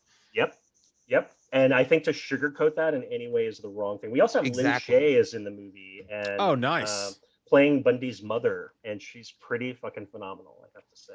She Yeah, I always love shows that, up. man. I think that's such a great idea because it seems like the stories that have been told about Bundy or Ramirez or whatever, they overinflate the sexuality of him or something like that, that he was so attractive or that he was like had this magnetic personality that they were just attracted to him. I feel like they focus too much on that and not the viciousness of what he actually was as a human being. Yeah. And I mean, we sort of play how he turns on the charm with these girls, and we play that sort of, and they kind of giggle when they see him, and the, sorority girls, all of that's in there, but the victims didn't deserve what happened to them. Exactly. And secondly, Bundy was not a nice person. And it wasn't like, that whole thing of like a courtroom drama where it's like, is he a bad guy or is it like, what the fuck? Yeah, what is I that? got to break He was out to see my executed. girlfriend. Right. He was executed for a reason, and and the fact that they didn't show that, and I'm like, I show his execution, like, right, that motherfucker needs to die. Exactly. I'm sorry, Dude, but burn. justice needs to be served in a movie like that, and if you don't give the audience that, then I think like, oh, you're making this movie just to make him out to be this great guy. Yeah, just, exactly. Well like said. a victim or something. Like he was a victim of his time, well, which is and again, the most terrible thing. It's like you hear anybody be like, he's just "Oh, misunderstood." oh, Right, oh my right, god!" right. Like if I had been within his life, it might have been different. Like no, he would have fucking chopped you up and ate you in vegetable soup. Oh, he would have, No, yeah. And that's the thing. He has no qualms about doing that. Like And that's why it was interesting when I met Chad, because I was like, because he's a good-looking guy, and he's he's played these kind of a lot of times these lighter roles, and he's like, no, like this has to be pure evil. And I got to play this guy like he is this kind of like detached from reality, detached from humanity. And I really, I liked his bravery and wanted to confront it. A lot of actors didn't want to touch that role. It's been done, number one, but number two, it's just a lot of them don't want to feel the stain of that on their career. To play somebody that awful, depraved, depraved. But Chad was kind of like he was game, and I just respected him for jumping in with all guns ablazing or knives flashing and whatever you want to say. Especially since they just Zac Efron'd it up. That's a hard role to step well, that's into right again now. like that's the one that I wasn't naming by name. But Yeah. really, We said the same thing again, when we like reviewed he's very he played it so easy breezy, and even though he was kind of like locked up for part of the movie. I mean that again, in its defense, that movie was more about his relationship with the girlfriend. It was, and all that's of that. what they asked him to do. Yeah. And I'm not blaming him, but that was their take on it. My take on it was the monstrosity that this man was, and how terrifying he was, and how I think that the Efron and thing, how he really ruined lives. I mean, I really played it. Exactly. Exactly. And Zac Efron was like more safe.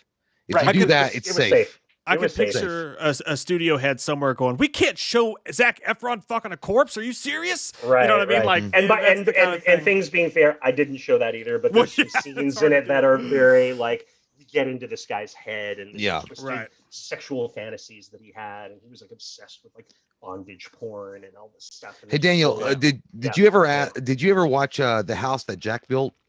Did you ever watch? Did yeah. Going from that, like, do you think like that had any kind of like using that as a reference point? Do you think that you could use that as a Bundy type of story? The way that he looked at women and the way that he looked at the world, objectified, very objectified, and it was like they were just pieces of meat on a slab that he could build up his own version of his happiness through murder. Yeah. Is that okay? Well, that's amazing. I think there's some of that. I mean, again, I don't spend too much time kind of trying to over-explain Bundy's sickness as much as I do sort of. I try to show the impact that he's having on, society at the time. The damage, happening. People were terrified of this guy because then they didn't know where he was going to go next. He was ping-ponging all over the country. Yeah, and I feel like that gets left out. And he escaped twice. He escaped twice. The fact that I don't know how the people who allowed him to escape the second time, where he went and made his way to Florida and murdered all those sorority girls. Oh yeah, exactly. Yeah, and live with themselves. I mean, we have news clips in the movie where that you hear the people who were responsible for his his lockup, just kind of going, yeah, I guess we dropped the ball on that. Right? Yeah, that's true. Yeah, flippant and just not taking any no sense of what have you done?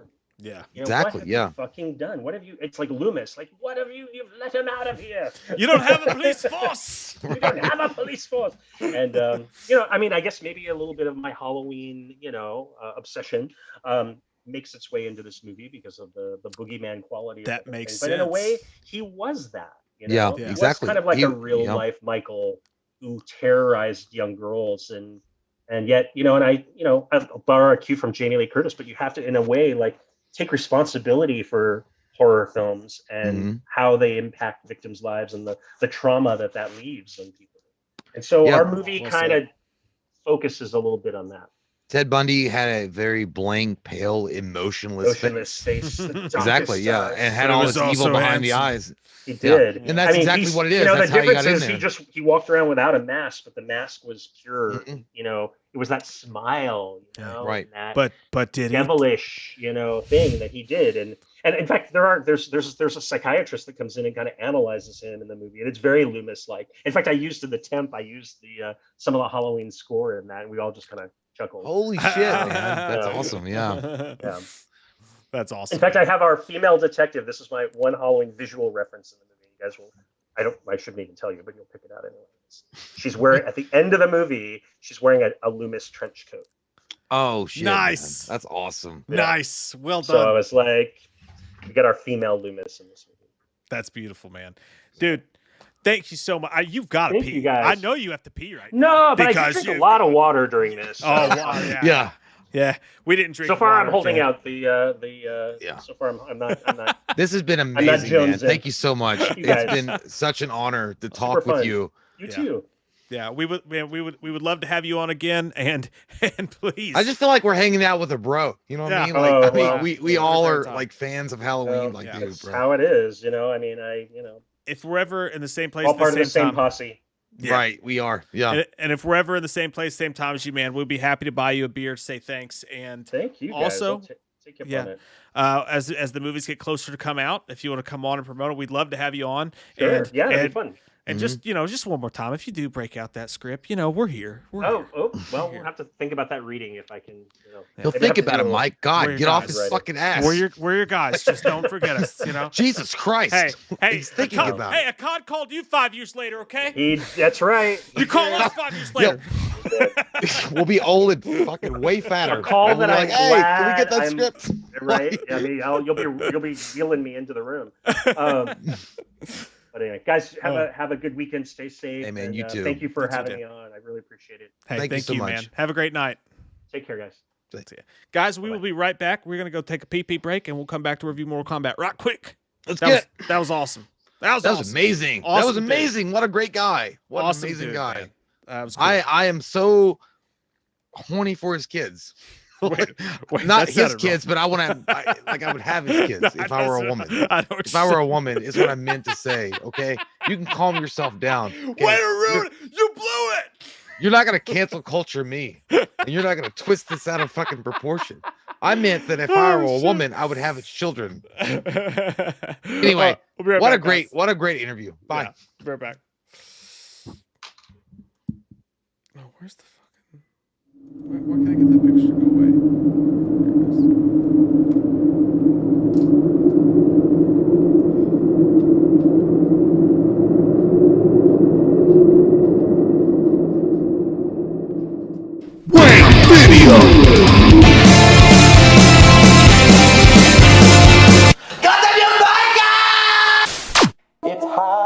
It's finally, this is Halloween, this is Halloween. That Christmas tree, oh what a sight. This is Michael Myers, this is Jason Myers. Go fucking kill Laurie. Quiet, listen.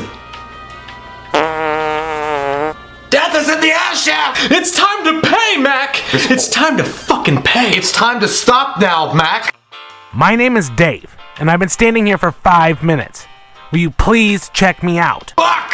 God damn it! You guys ever had to ice your balls because you've been doing it so much? That's how I feel right now. Never happens to me.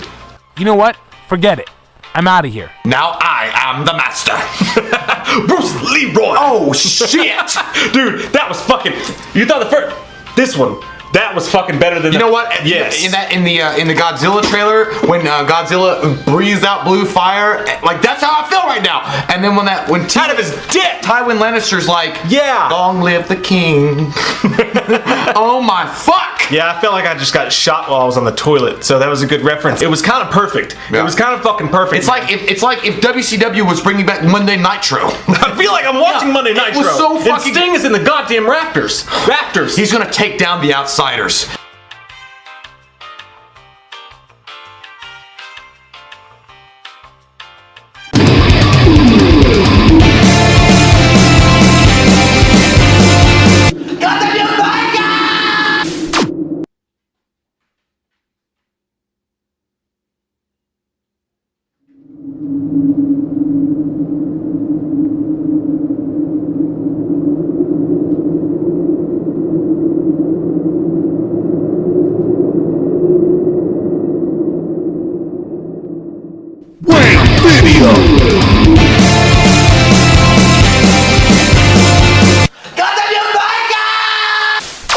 Dang it. What the hell is wrong with you boys?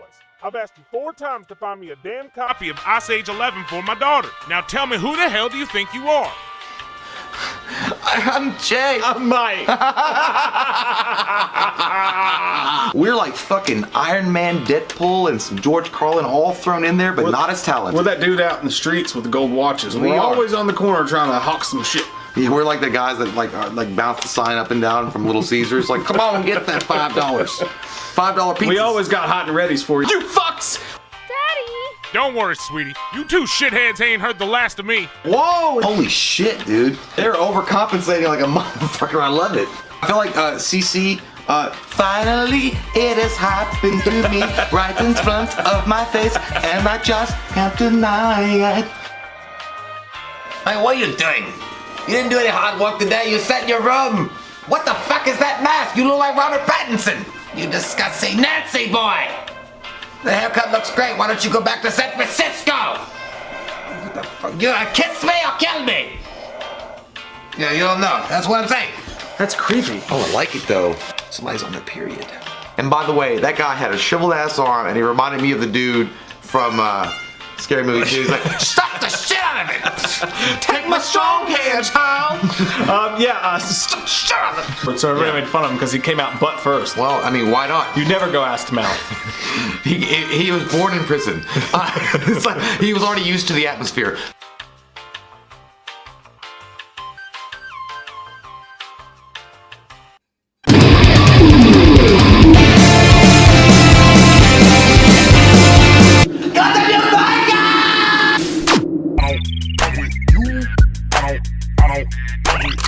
You stupid.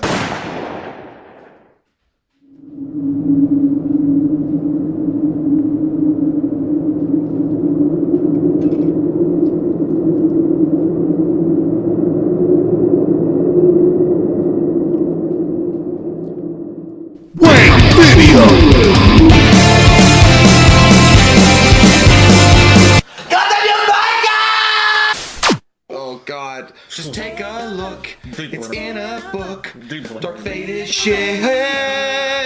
And I'm not hooked. Oh my God, dude! Dark fucking shit fade. Yeah. Not good. What happened here? Bad. They basically just. You can't because if you go too, you can't. They erased They erased the masterpiece and then drew over it in fucking crayon. Call to John now. Basically. Call to John now. I know this hurts. What the fuck is this goddamn Michael Landon bullshit? That doesn't make any sense at all. Like, oh my god. It's like short circuit if the motherfucker started a family. Get it? So you do have the new Jumanji movie, or you don't have it, or what? I've been standing here for 5 minutes. You goddamn French people! I swear to God, you're so sexual. Look at it.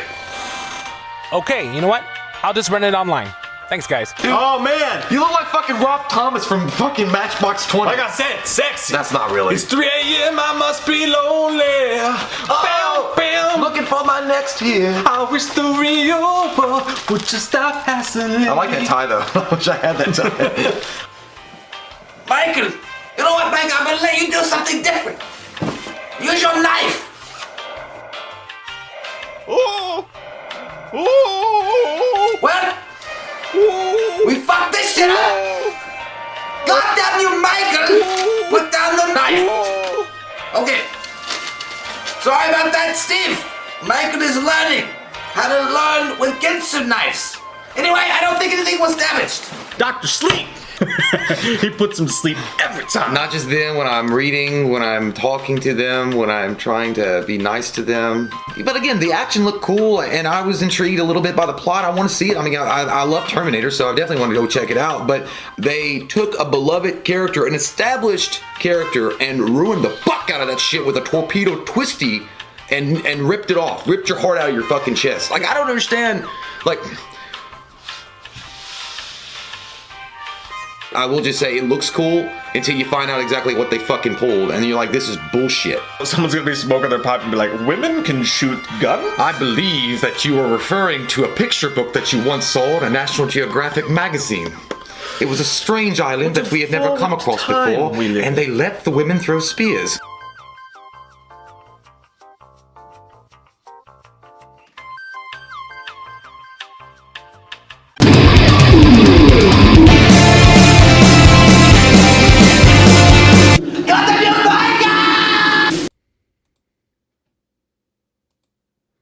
Hey, we are back. We back. That's what we are. We're back. Man. What a great interview, man. What a that cool guy, dude. Yeah, that was the longest interview we'd ever done, and that was like worth it. It was so worth it. I loved it, man. Yeah, I thought we were gonna run out of questions or really not know where to go from there, but that guy was so chill and so awesome to talk to. It was amazing. And, you know, it really is for me, and for you, I suppose for sure. It's one of those things. I love talking to the writers and the people that actually came up with the concept of the film.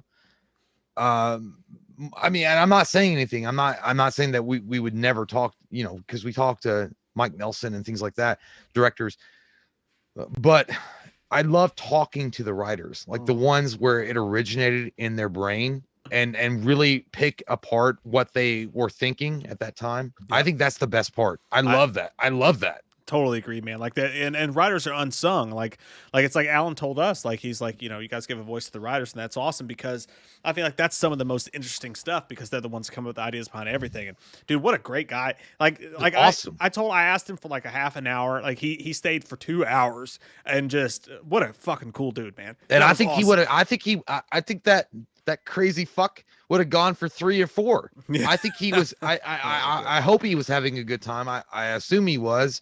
But we don't know. But like at the end of the day, like the best part is waking up the Folgers in your cup. But at the same time, we've been hanging out way too long. But also it's because, you know, these writers, like these people, like I said, that just come up with this stuff, man, that's where it's at. For me, that's where it's at. I like when you watch a film like Halloween, the director is obviously where, you know, where it ends with them, you know, and the final product is the director, their vision. Yeah. But at the same time, talking to the writer, man, like that really is where the true story is. Like that is the essence of that story or that film that you just watched. And And he's a fan, man, and you could tell like he's a fan of the film. I felt like I was just hanging out with a dude at the bar, and we were just talking about Halloween, and it was great. Yeah. It was fucking awesome. It was awesome, man. What a cool dude. I can't wait to talk to him more. We'll definitely have him back on, dude. If we get to, I know he's half joking, but dude, if we get to go through that script with him, I will shit my pants. Dude, I was literally talking to April about that.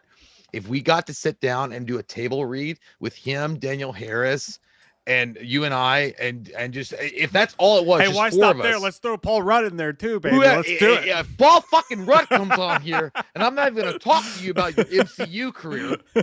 I'm not even gonna say anything. Captain America, that's America's ass. I'm not even gonna say anything. But if that happened, dude, that would be the highlight of this channel in my life. Yeah, that would be enough. I'd be like, you know what? If I died tomorrow in some terrible fucking weird lightning strike accident, that would be enough. But yeah, dude, I would love to do it, and it is good. I would love to do it, and and he's such a sweet guy, man. And you could tell like he was really open to discussing not only Halloween but his other films. But I think that the main thing I took away from it was that because the fact that he had no qualms about discussing Halloween, and sometimes you get writers or directors after a while they really don't want to talk about like things like that. They don't want to talk about like something in their career that either they didn't get, they didn't get what they wanted or whatever. And he appreciates it. I mean, actually, and I bring that up in the in the interview, but he'd even said that he's not bitter at all. He's not bitter for being, the writer of Halloween 6, and that it gave him a career boost. So why would he be bitter? And he's a fan, dude. Like he's a fan of the Halloween series, and it feels like one of us. That's why it's so easy to talk to him. Well, it feels like one of us. It feels like you or me or one of you guys from the on the community getting up there and getting that fucking getting that. You got that gold, motherfucker. Get it. I don't know. It was good. It was a great interview, man. I really loved it. We were gonna end it like in an hour, but dude, it was so good. It was just so good. Yeah, what a nice guy, man. Made my week. I'm on a cloud nine right now. I feel fucking great, dude. That was awesome. Thank you so fucking much, Daniel Farrands, for doing that, man. And absolutely. So saying thank you all for hanging out, man. We kept almost 300 strong the entire time, which tells me that you guys liked what he had to say and you were really interested in it. Thank you all for hanging out tonight. I feel fucking great. I feel like that dude driving the RV in Jason 6 who's like, this is great. I'm having a great time. Or Jack Black in Orange County, who's like, I just want to sell t-shirts. I got this fucking idea. I got these fucking ideas, man. I got these fucking ideas. But can I score some of your piss? We do got to get the fuck out of here soon. So let's review Mortal Kombat real quick. Let's talk about that because we promised a Mortal Kombat review. Let me say this real quick, man. As hyped as I am on that right now, I watched Mortal Kombat today, and I got to tell you, dude, I cannot believe how much that fucking movie felt like the 90s movie that we got as well. I'm shocked. And I love the 90s movie. I'm not shitting on it for that. Yeah. But it felt so much like the other Mortal Kombat movie, and I did not expect that shit at all. And it had a lot of extra. It was R-rated. It was nasty. They said fuck about 1,000 times. It was an adult movie with gore in it. It had some cool fight scenes in it. Had a lot of stuff I didn't like in it. But my overall feeling is I can't believe how much it also felt like the 90s Mortal Kombat movie that we saw. It kind of did. But the main thing that I noticed the difference is that they actually took time to explain the origins a lot better in this story than the previous Mortal Kombat film that came out in 1995, I think, which I still to this day will always defend Robin Shou as the best Liu Kang I've ever seen in my fucking life. Robin Shou knocked it the fuck out of the park. He was great.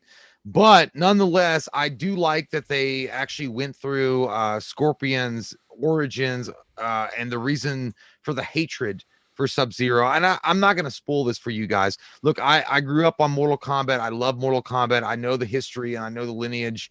I'm not going to, spoil it, but they actually do a really good job of focusing on characters that really didn't get the focus that they should have got in the original Mortal Kombat film. In Mortal Kombat, the original 1995, again, I'm going to say 95. It could have been 94. It was more focused on Liu Kang and again, it was fine. I mean, I still enjoyed the movie, but in this one, it focuses on Bihan and Hanzo Hasashi, or I think that's how you say it. Hanzo Hashashi. You got me. Yeah, maybe like the original, the guy, the actual guy's name that plays that is Scorpion. And I like that. I like that a lot better. And I do like that they kept the Asian descent of who they are intact. It felt better, didn't it? It felt more real. Yeah. And I think they didn't whitewash it, which is great. And I don't think you should ever do that. And it gave it a way better feel. The fact is the characters are Asian. Mhm. And I think I froze. No, you're good. Okay. Well, the characters are Asian. Raiden is Asian. Bihan is Asian. Hanzo is Asian. And they kept all that in. And you know, I love that. I think that's great. And I love the fact that even in the film, Hanzo is speaking in a Japanese dialect and Bihan is speaking in a Chinese dialect. And a lot of people don't know that they are different languages. Like this is like, it's like if you go, you know, even if we live in America and we go to France, these motherfuckers talking, we don't understand what the fuck they're saying. I have no idea what the fuck you're saying. And I like that they kept that in there.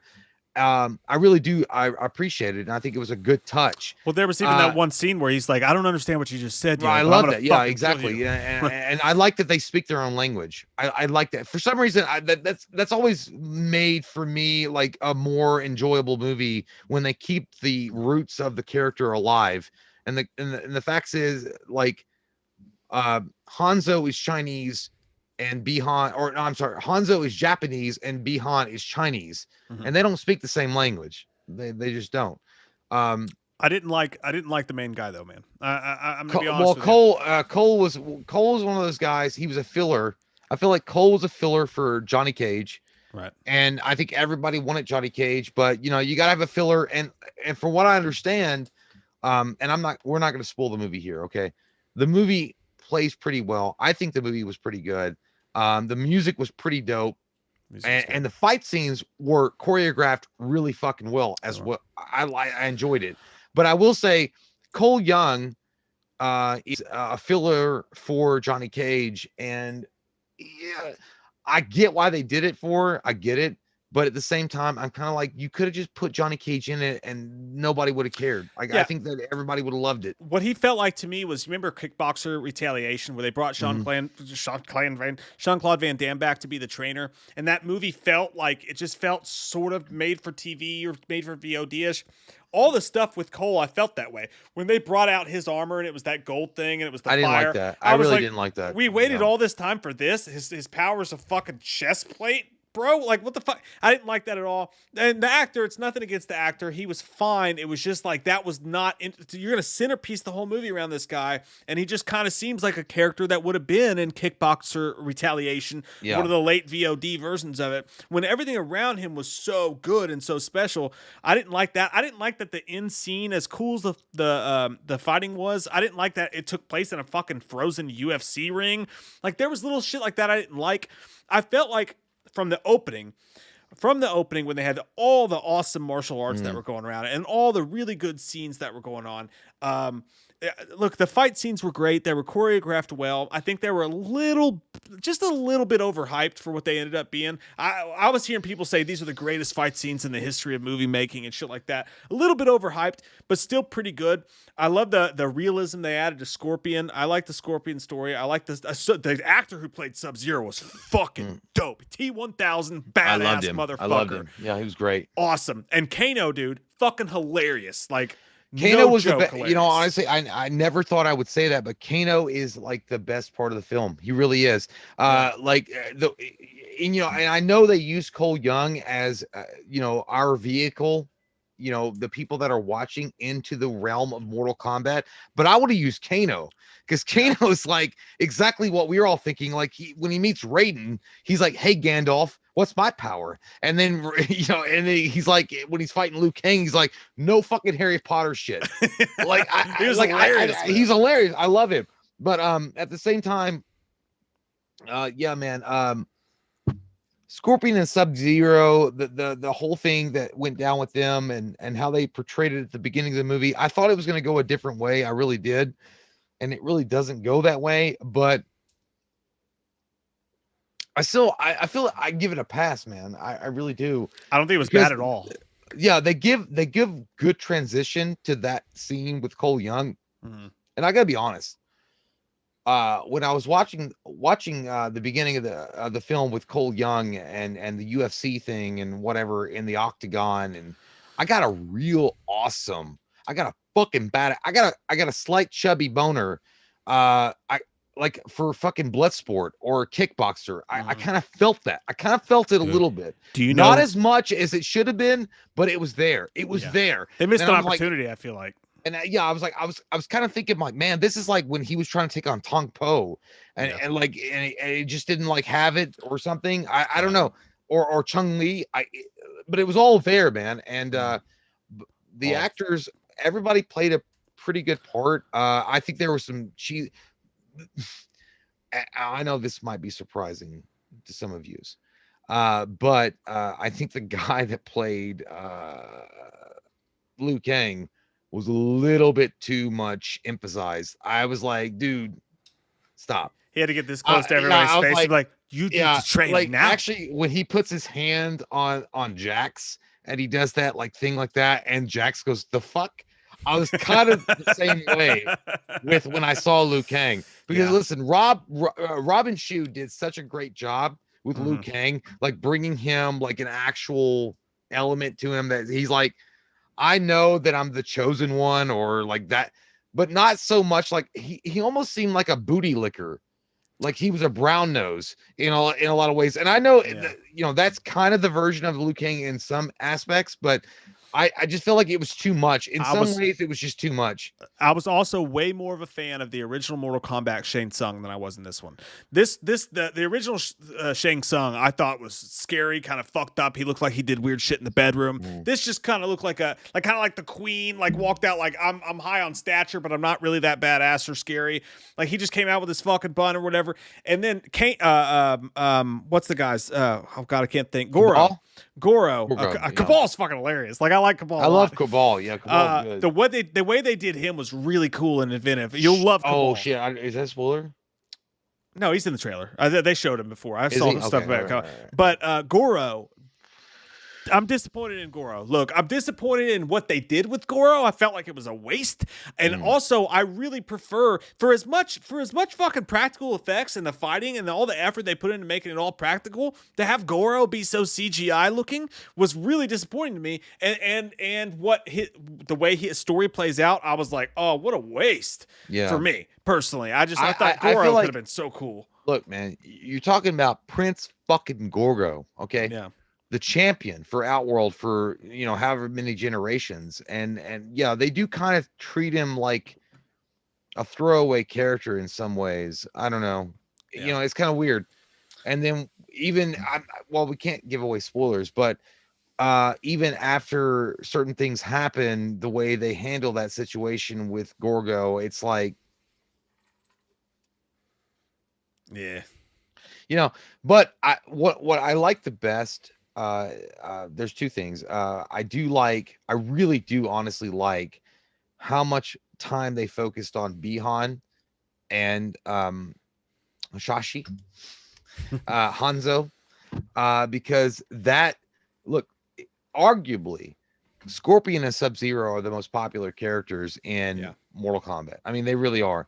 And they got that. And I think that the producers and directors and screenwriter or writers of the film got that as well. Like Scorpion and Sub-Zero are I mean, there's just something special about those guys, and they do a pretty good job of explaining not only the origins, but then they go into something else. And I'm not going to spoil the movie, but if you guys have ever played Mortal Kombat ever, and you know what happens to Bihan after certain events, they showcase that. Okay. There's a point where he strips his armor off, and you're like, "Oh, you know my face." What? Yeah, and I can't name his name. I can't say. But you super fans out there, you'll know who I'm talking about. But yeah, I mean, really, the reality of it is, I mean, if you're really just gonna break it down, I mean, Cole Young he's there. He's a peripheral character for me. The story is really on Bihan and Hanzo. Yeah, but they focused on Cole, so it was kind of a missed they focused on Cole, but I always felt like Cole didn't story. I was really never moved by Cole's story. I don't give a shit about Cole. And it could have been like what they were going for with the family and stuff like that. I felt like I should have been really invested in what was going on there, and I wasn't. You know, it was a missed opportunity. I feel like I feel like Cole could have been different, but it was weird. It's like two different directors were like at the helm, because it's like at one point you think, you know, at the very beginning of the movie with Bihan and Hanzo, and they're fighting with each other, and you think that's going to be the fucking, you know, that's the basis of the film, which I'm fine with. Scorpion and Sub-Zero as the main story, and then having the peripheral characters of Jax and Sonya and Kano and all those guys join later. I'm fine with that. But no, they do a shift cut to Cole. Well, here's the thing about Cole. When you see him, when you meet him in the UFC kind of octagon bullshit ring where he's getting peanuts to fight, I was like, well, you had two options, man. You had an option to focus on the relationship between Scorpion and Sub-Zero and how that has affected everything, and you could focus on that and then everything around it. Or now you can go into like a Lionheart kickboxer kind of situation with Cole Young, which I would have been fine with either one, but you got to figure out which one you want to do. Yeah. And you can't combine the two because it don't work. Yeah. But, you know, I feel like Cole Young, and I think that someone said that maybe the director or someone, he's supposed to be the audience's way in. Right, you know, kind of, you know, like what they were talking about doing, what they were talking about doing with Halo. Like you're watching it through a guy's eyes, and this is all happening around them, but it wasn't there. It just wasn't there. Yeah, it's not there. It doesn't work. I would have rather have gone on the coattails of Bihan and Hanzo and gone into the tournament that way, and they didn't do that. Yeah. And I mean, there's some things I would have done differently. One thing. And again, I don't want to give it's really hard to talk about the film because I don't want to give away the spoilers for it. But one thing is, I didn't really feel like a tournament really happened. Me either. I feel like this was just like a sabotage. I feel like a sabotage occurred. I feel like a tournament more occurred in the original Mortal Kombat from '95 than this one. I feel like this was just a sabotage. They left a kind lot. of thing. They but left at a lot the same on the time, table. I also for sequels. I also understand that there's a chapter 2. And a chapter 3, and up this to was 4, just chapter 1, and I get that. Well, that's fine. And you know what? If that's all it is, I feel like that's good. You know, I feel like this is a good chapter 1 for the story. Now, here's the only. I liked the movie. I really did. I really enjoyed it. And I recommend it. And someone asked it, how were the fight scenes? The fight scenes were good. I really did enjoy the fight scenes. I had a good time watching them. They're brutal and they're violent. Some of the fight scenes were fucking amazing, and then a lot of them were good. Were good. Yeah. Well, yeah. I mean, I had a good time. I mean, you're not gonna watch Hidden Dragon, Hidden Penis or anything like that. What's the movie called? Hidden Dragon, Hidden Penis. Crouching Tiger. It might not be it. But you're not gonna. There you go. Crouching Tiger, Hidden Penis. You're not going to watch that. But, I mean, it was still a good choreographed fight scene. But the thing about it is, and I feel bad about saying it, I do think that this film... and it's gonna be kind of shitty for me to say this. And again, it's not going to reflect on the rating I'm going to give it at all. I feel like this film could have been really good, broken up. Not broken up, but like a pilot episode on Netflix, and then you have, you know, subsequent episodes coming up after it. It makes you feel, and that's not an insult to the film. It's not. And I'm not saying don't go see it. You're absolutely. But I feel like if you had a pilot episode, it's good. Dude, it feels like it should be a Netflix series. I mean, that's the truth. HBO Max series. I feel like it would have worked better that way, the way it's done, because like you're really into the worlds. It's the stuff happening's really cool. Fuck, that fatality's awesome. Fuck, that fight scene. Dude, there's a scene where Sub-Zero just walks among the regulars and does some fucking shit, and you're like, oh my god, that was some fucking badass. Talking about Batman warehouse scene, cool shit. It was amazing. But then you're like, there's like 20 minutes of this, and you're like, I mean, I've almost never seen a movie that has such highs and such not even lows, but just like, oh my god, that's fucking badass, and then it's like, oh fuck, that's better. Really went through it. I think you're absolutely right. I think it would have worked better as a series. But that being said, it's so rare that we get a good Mortal Kombat film or good video game film. Yeah. You have to appreciate it for what it is. For me, it's a 6.5, strong 6.5. The moments that are awesome are fucking dope as shit. And I love the gore, and I love Kano's jokes. It's got the poignancy of a Marvel joke. Well, it's like perfectly timed, and it's going to make the audience laugh. But it's edgier. But he's dropping fuck bombs every other second. I love it. You appreciate it. It's different. So I love all that shit. I thought they really dropped the ball with Cole. Like you said, it could have been a blood sport type feel. Really dropped the ball there. I really think they should have gone that way. Yeah. There are certain characters I like better in the previous movie. There's other characters that are just fucking beautiful. I mean, just I thought Reptile was pretty done. cool. Reptile's in the movie. That is, there's certain shit that's just fucking awesome. Is that a spoiler? I don't know if I didn't know Reptile was going to be in it, so it might be, but I'm not. Shit, I'm sorry. Sure.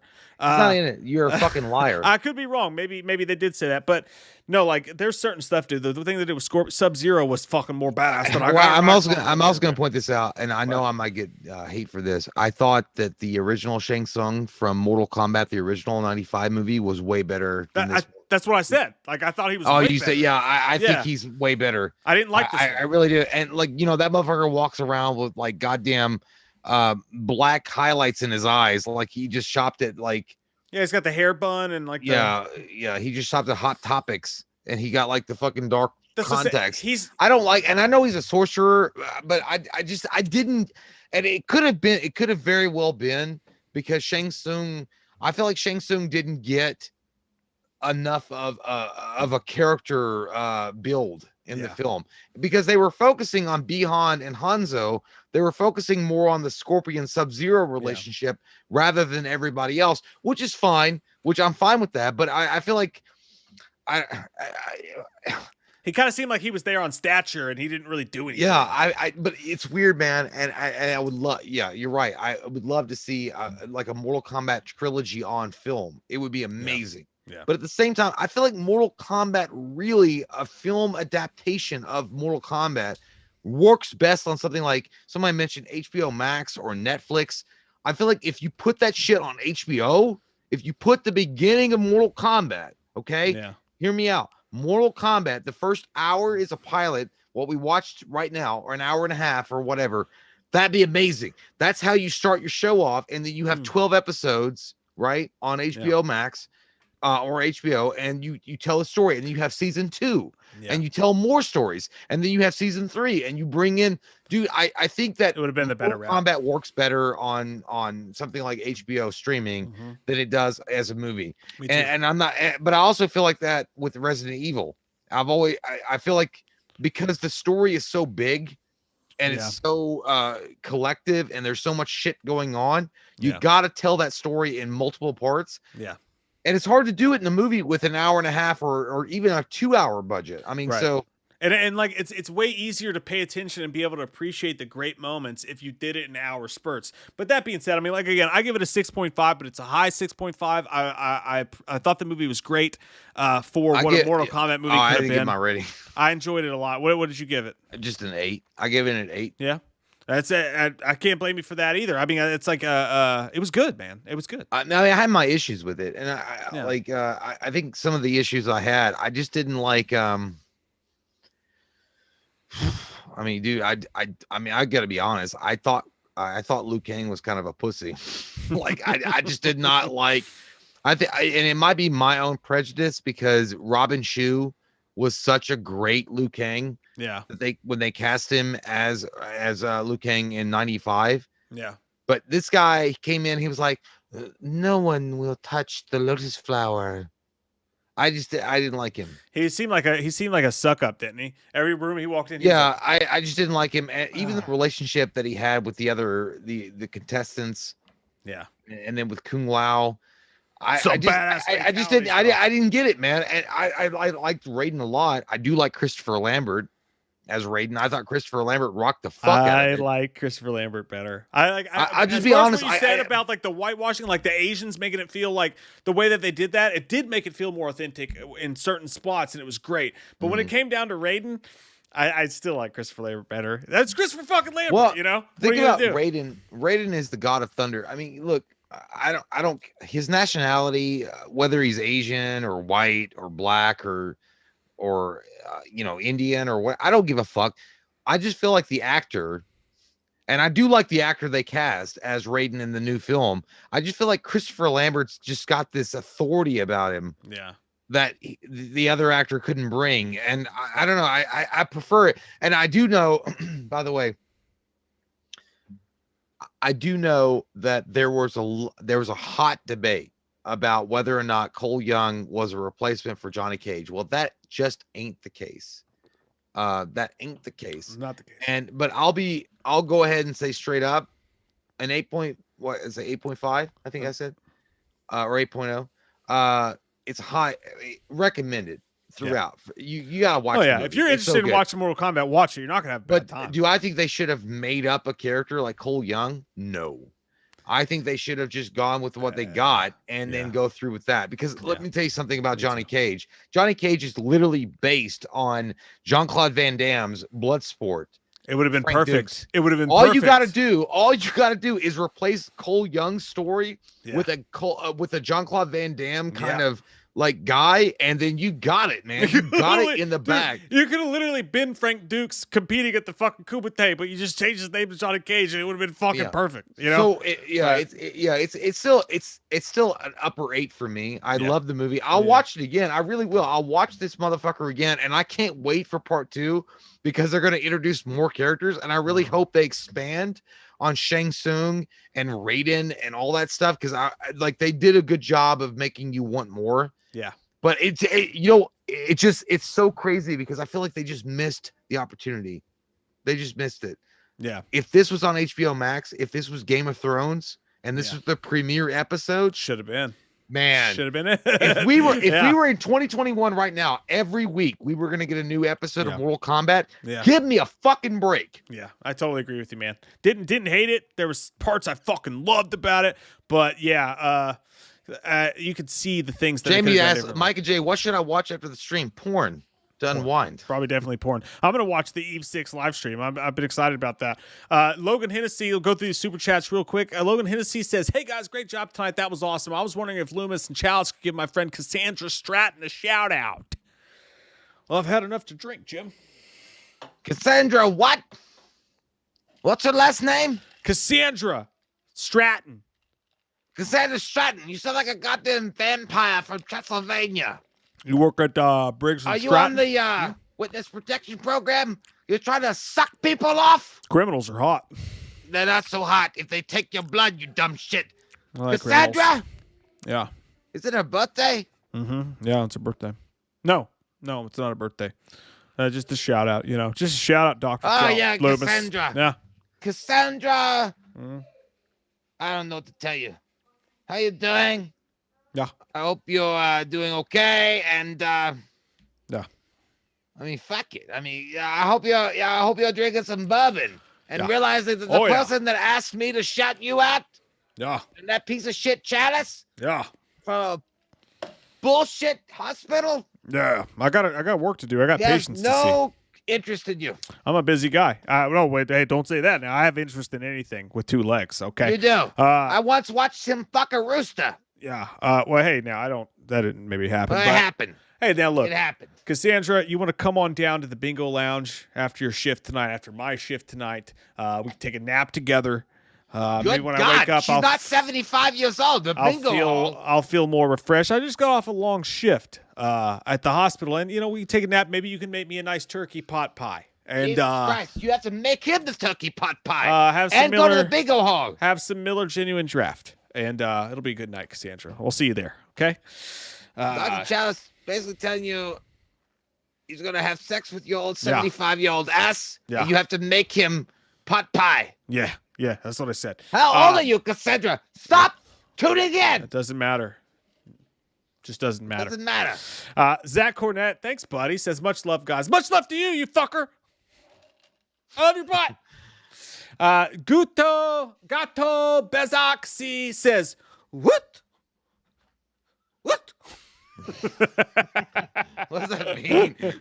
You remind me of I was gonna ask Daniel about that. It's like, did you ever at one point ever in the Halloween 6 script to think they bring back Michael, you have to go yama yama yama yama yama yama yama yama like they do in Police Academy 4. Gankin since '89 Jones says should have flushed out 2 to 3 characters next movie, and like the 4th or 5th movie you have nothing but action, fight, Mortal Kombat tournament, final battle for Earth. I see what you're saying there. Like, I don't like, why did we dispatch certain characters? Why did we get rid of certain characters? What the fuck did he say? You read it like you were like reading off Buddy, like cars that were listed in auction. I read it how it was fucking written. He says should have flush out 2 to 3 character next movie, and like the 4th or 5th movie you have nothing but action, fight, Mortal Kombat tournament, final battle for Earth. That's what it said. He's had a lot of I don't know what you mean. I mean, if you meant like they should have like left out a couple of characters. I see what he's I think he's saying that. I think that you could have like stretched on you shouldn't have introduced certain characters for sure. By the way, Jamie saying Patreon live stream tomorrow night. No, Saturday night. Next Saturday night. Next Saturday night. We don't have that. Jamie, stop. Jamie, stop. It's next Saturday night. Next Saturday night. William McSwain says, killed it, bro. Fuck, killed it. Thanks, man. Thanks, dude. We had a good David time. Miager says, hey guys, congrats on tonight. Excellent work. Real quick, thoughts on Keaton officially being confirmed for The Flash? Love you guys. I think it's amazing. It's good news. And Mike and I actually had came out with a video before because we're dildos, and we were like, well, Warner Brothers must not be doing something right about Keaton, because Keaton was like interested in leaving, and no, he's coming back. So either Warner Brothers did something right. So yeah, I'm fucking stoked, dude. Yeah. You're gonna have Michael Keaton, and I hope it's not just like his Bruce Wayne. I hope he's literally dressed as Batman 89 or 92, Batman Returns, straight up Batman interacting with the Flash. But if he's not, sexy. But either way, he's coming back to like fuck yeah. I like it. Don't leave home without it. I want it too. Tristan Cooper just says, hey Jay. Hey Tristan. My heart burns there too. Just a I like Tristan. Hey. I like cookies or Trista crackers. Shut up. Maybe if I knew there was Triscuits in the car, I could have joined them too, Carl. We gotta go, guys. We gotta get the fuck out of here, man. 4 hours deep in this son of a bitch. Have we been really going 4 hours? Yes, it's been 4 hours. I feel like going 6. I feel like going 6, Michael. Let's do it. No, we can't do 6 I'll hours. suck your dick 6 times. Wait, what? That would be the live stream name if we went 6 hours. I'll suck your dick 6 times. We fucking love you guys, man. Almost 300 people all night long. Thank you all for hanging out. We will see you guys. I don't know when we'll see you again. We'll see you soon again, but we'll have videos up. Something will happen. You know, it's not Saturday, Jamie. You don't say that. It's Saturday. It's on the 1st. You don't say that. It's got to be on the 1st this month, Jamie. JG Custom said it's 3 hours. Get over yourself. It's 3 hours and 45 minutes, slut. Shut up. We gotta go, man. We gotta go. We're so out of it. Bye, guys. We gotta go. Bye. See ya. Bye.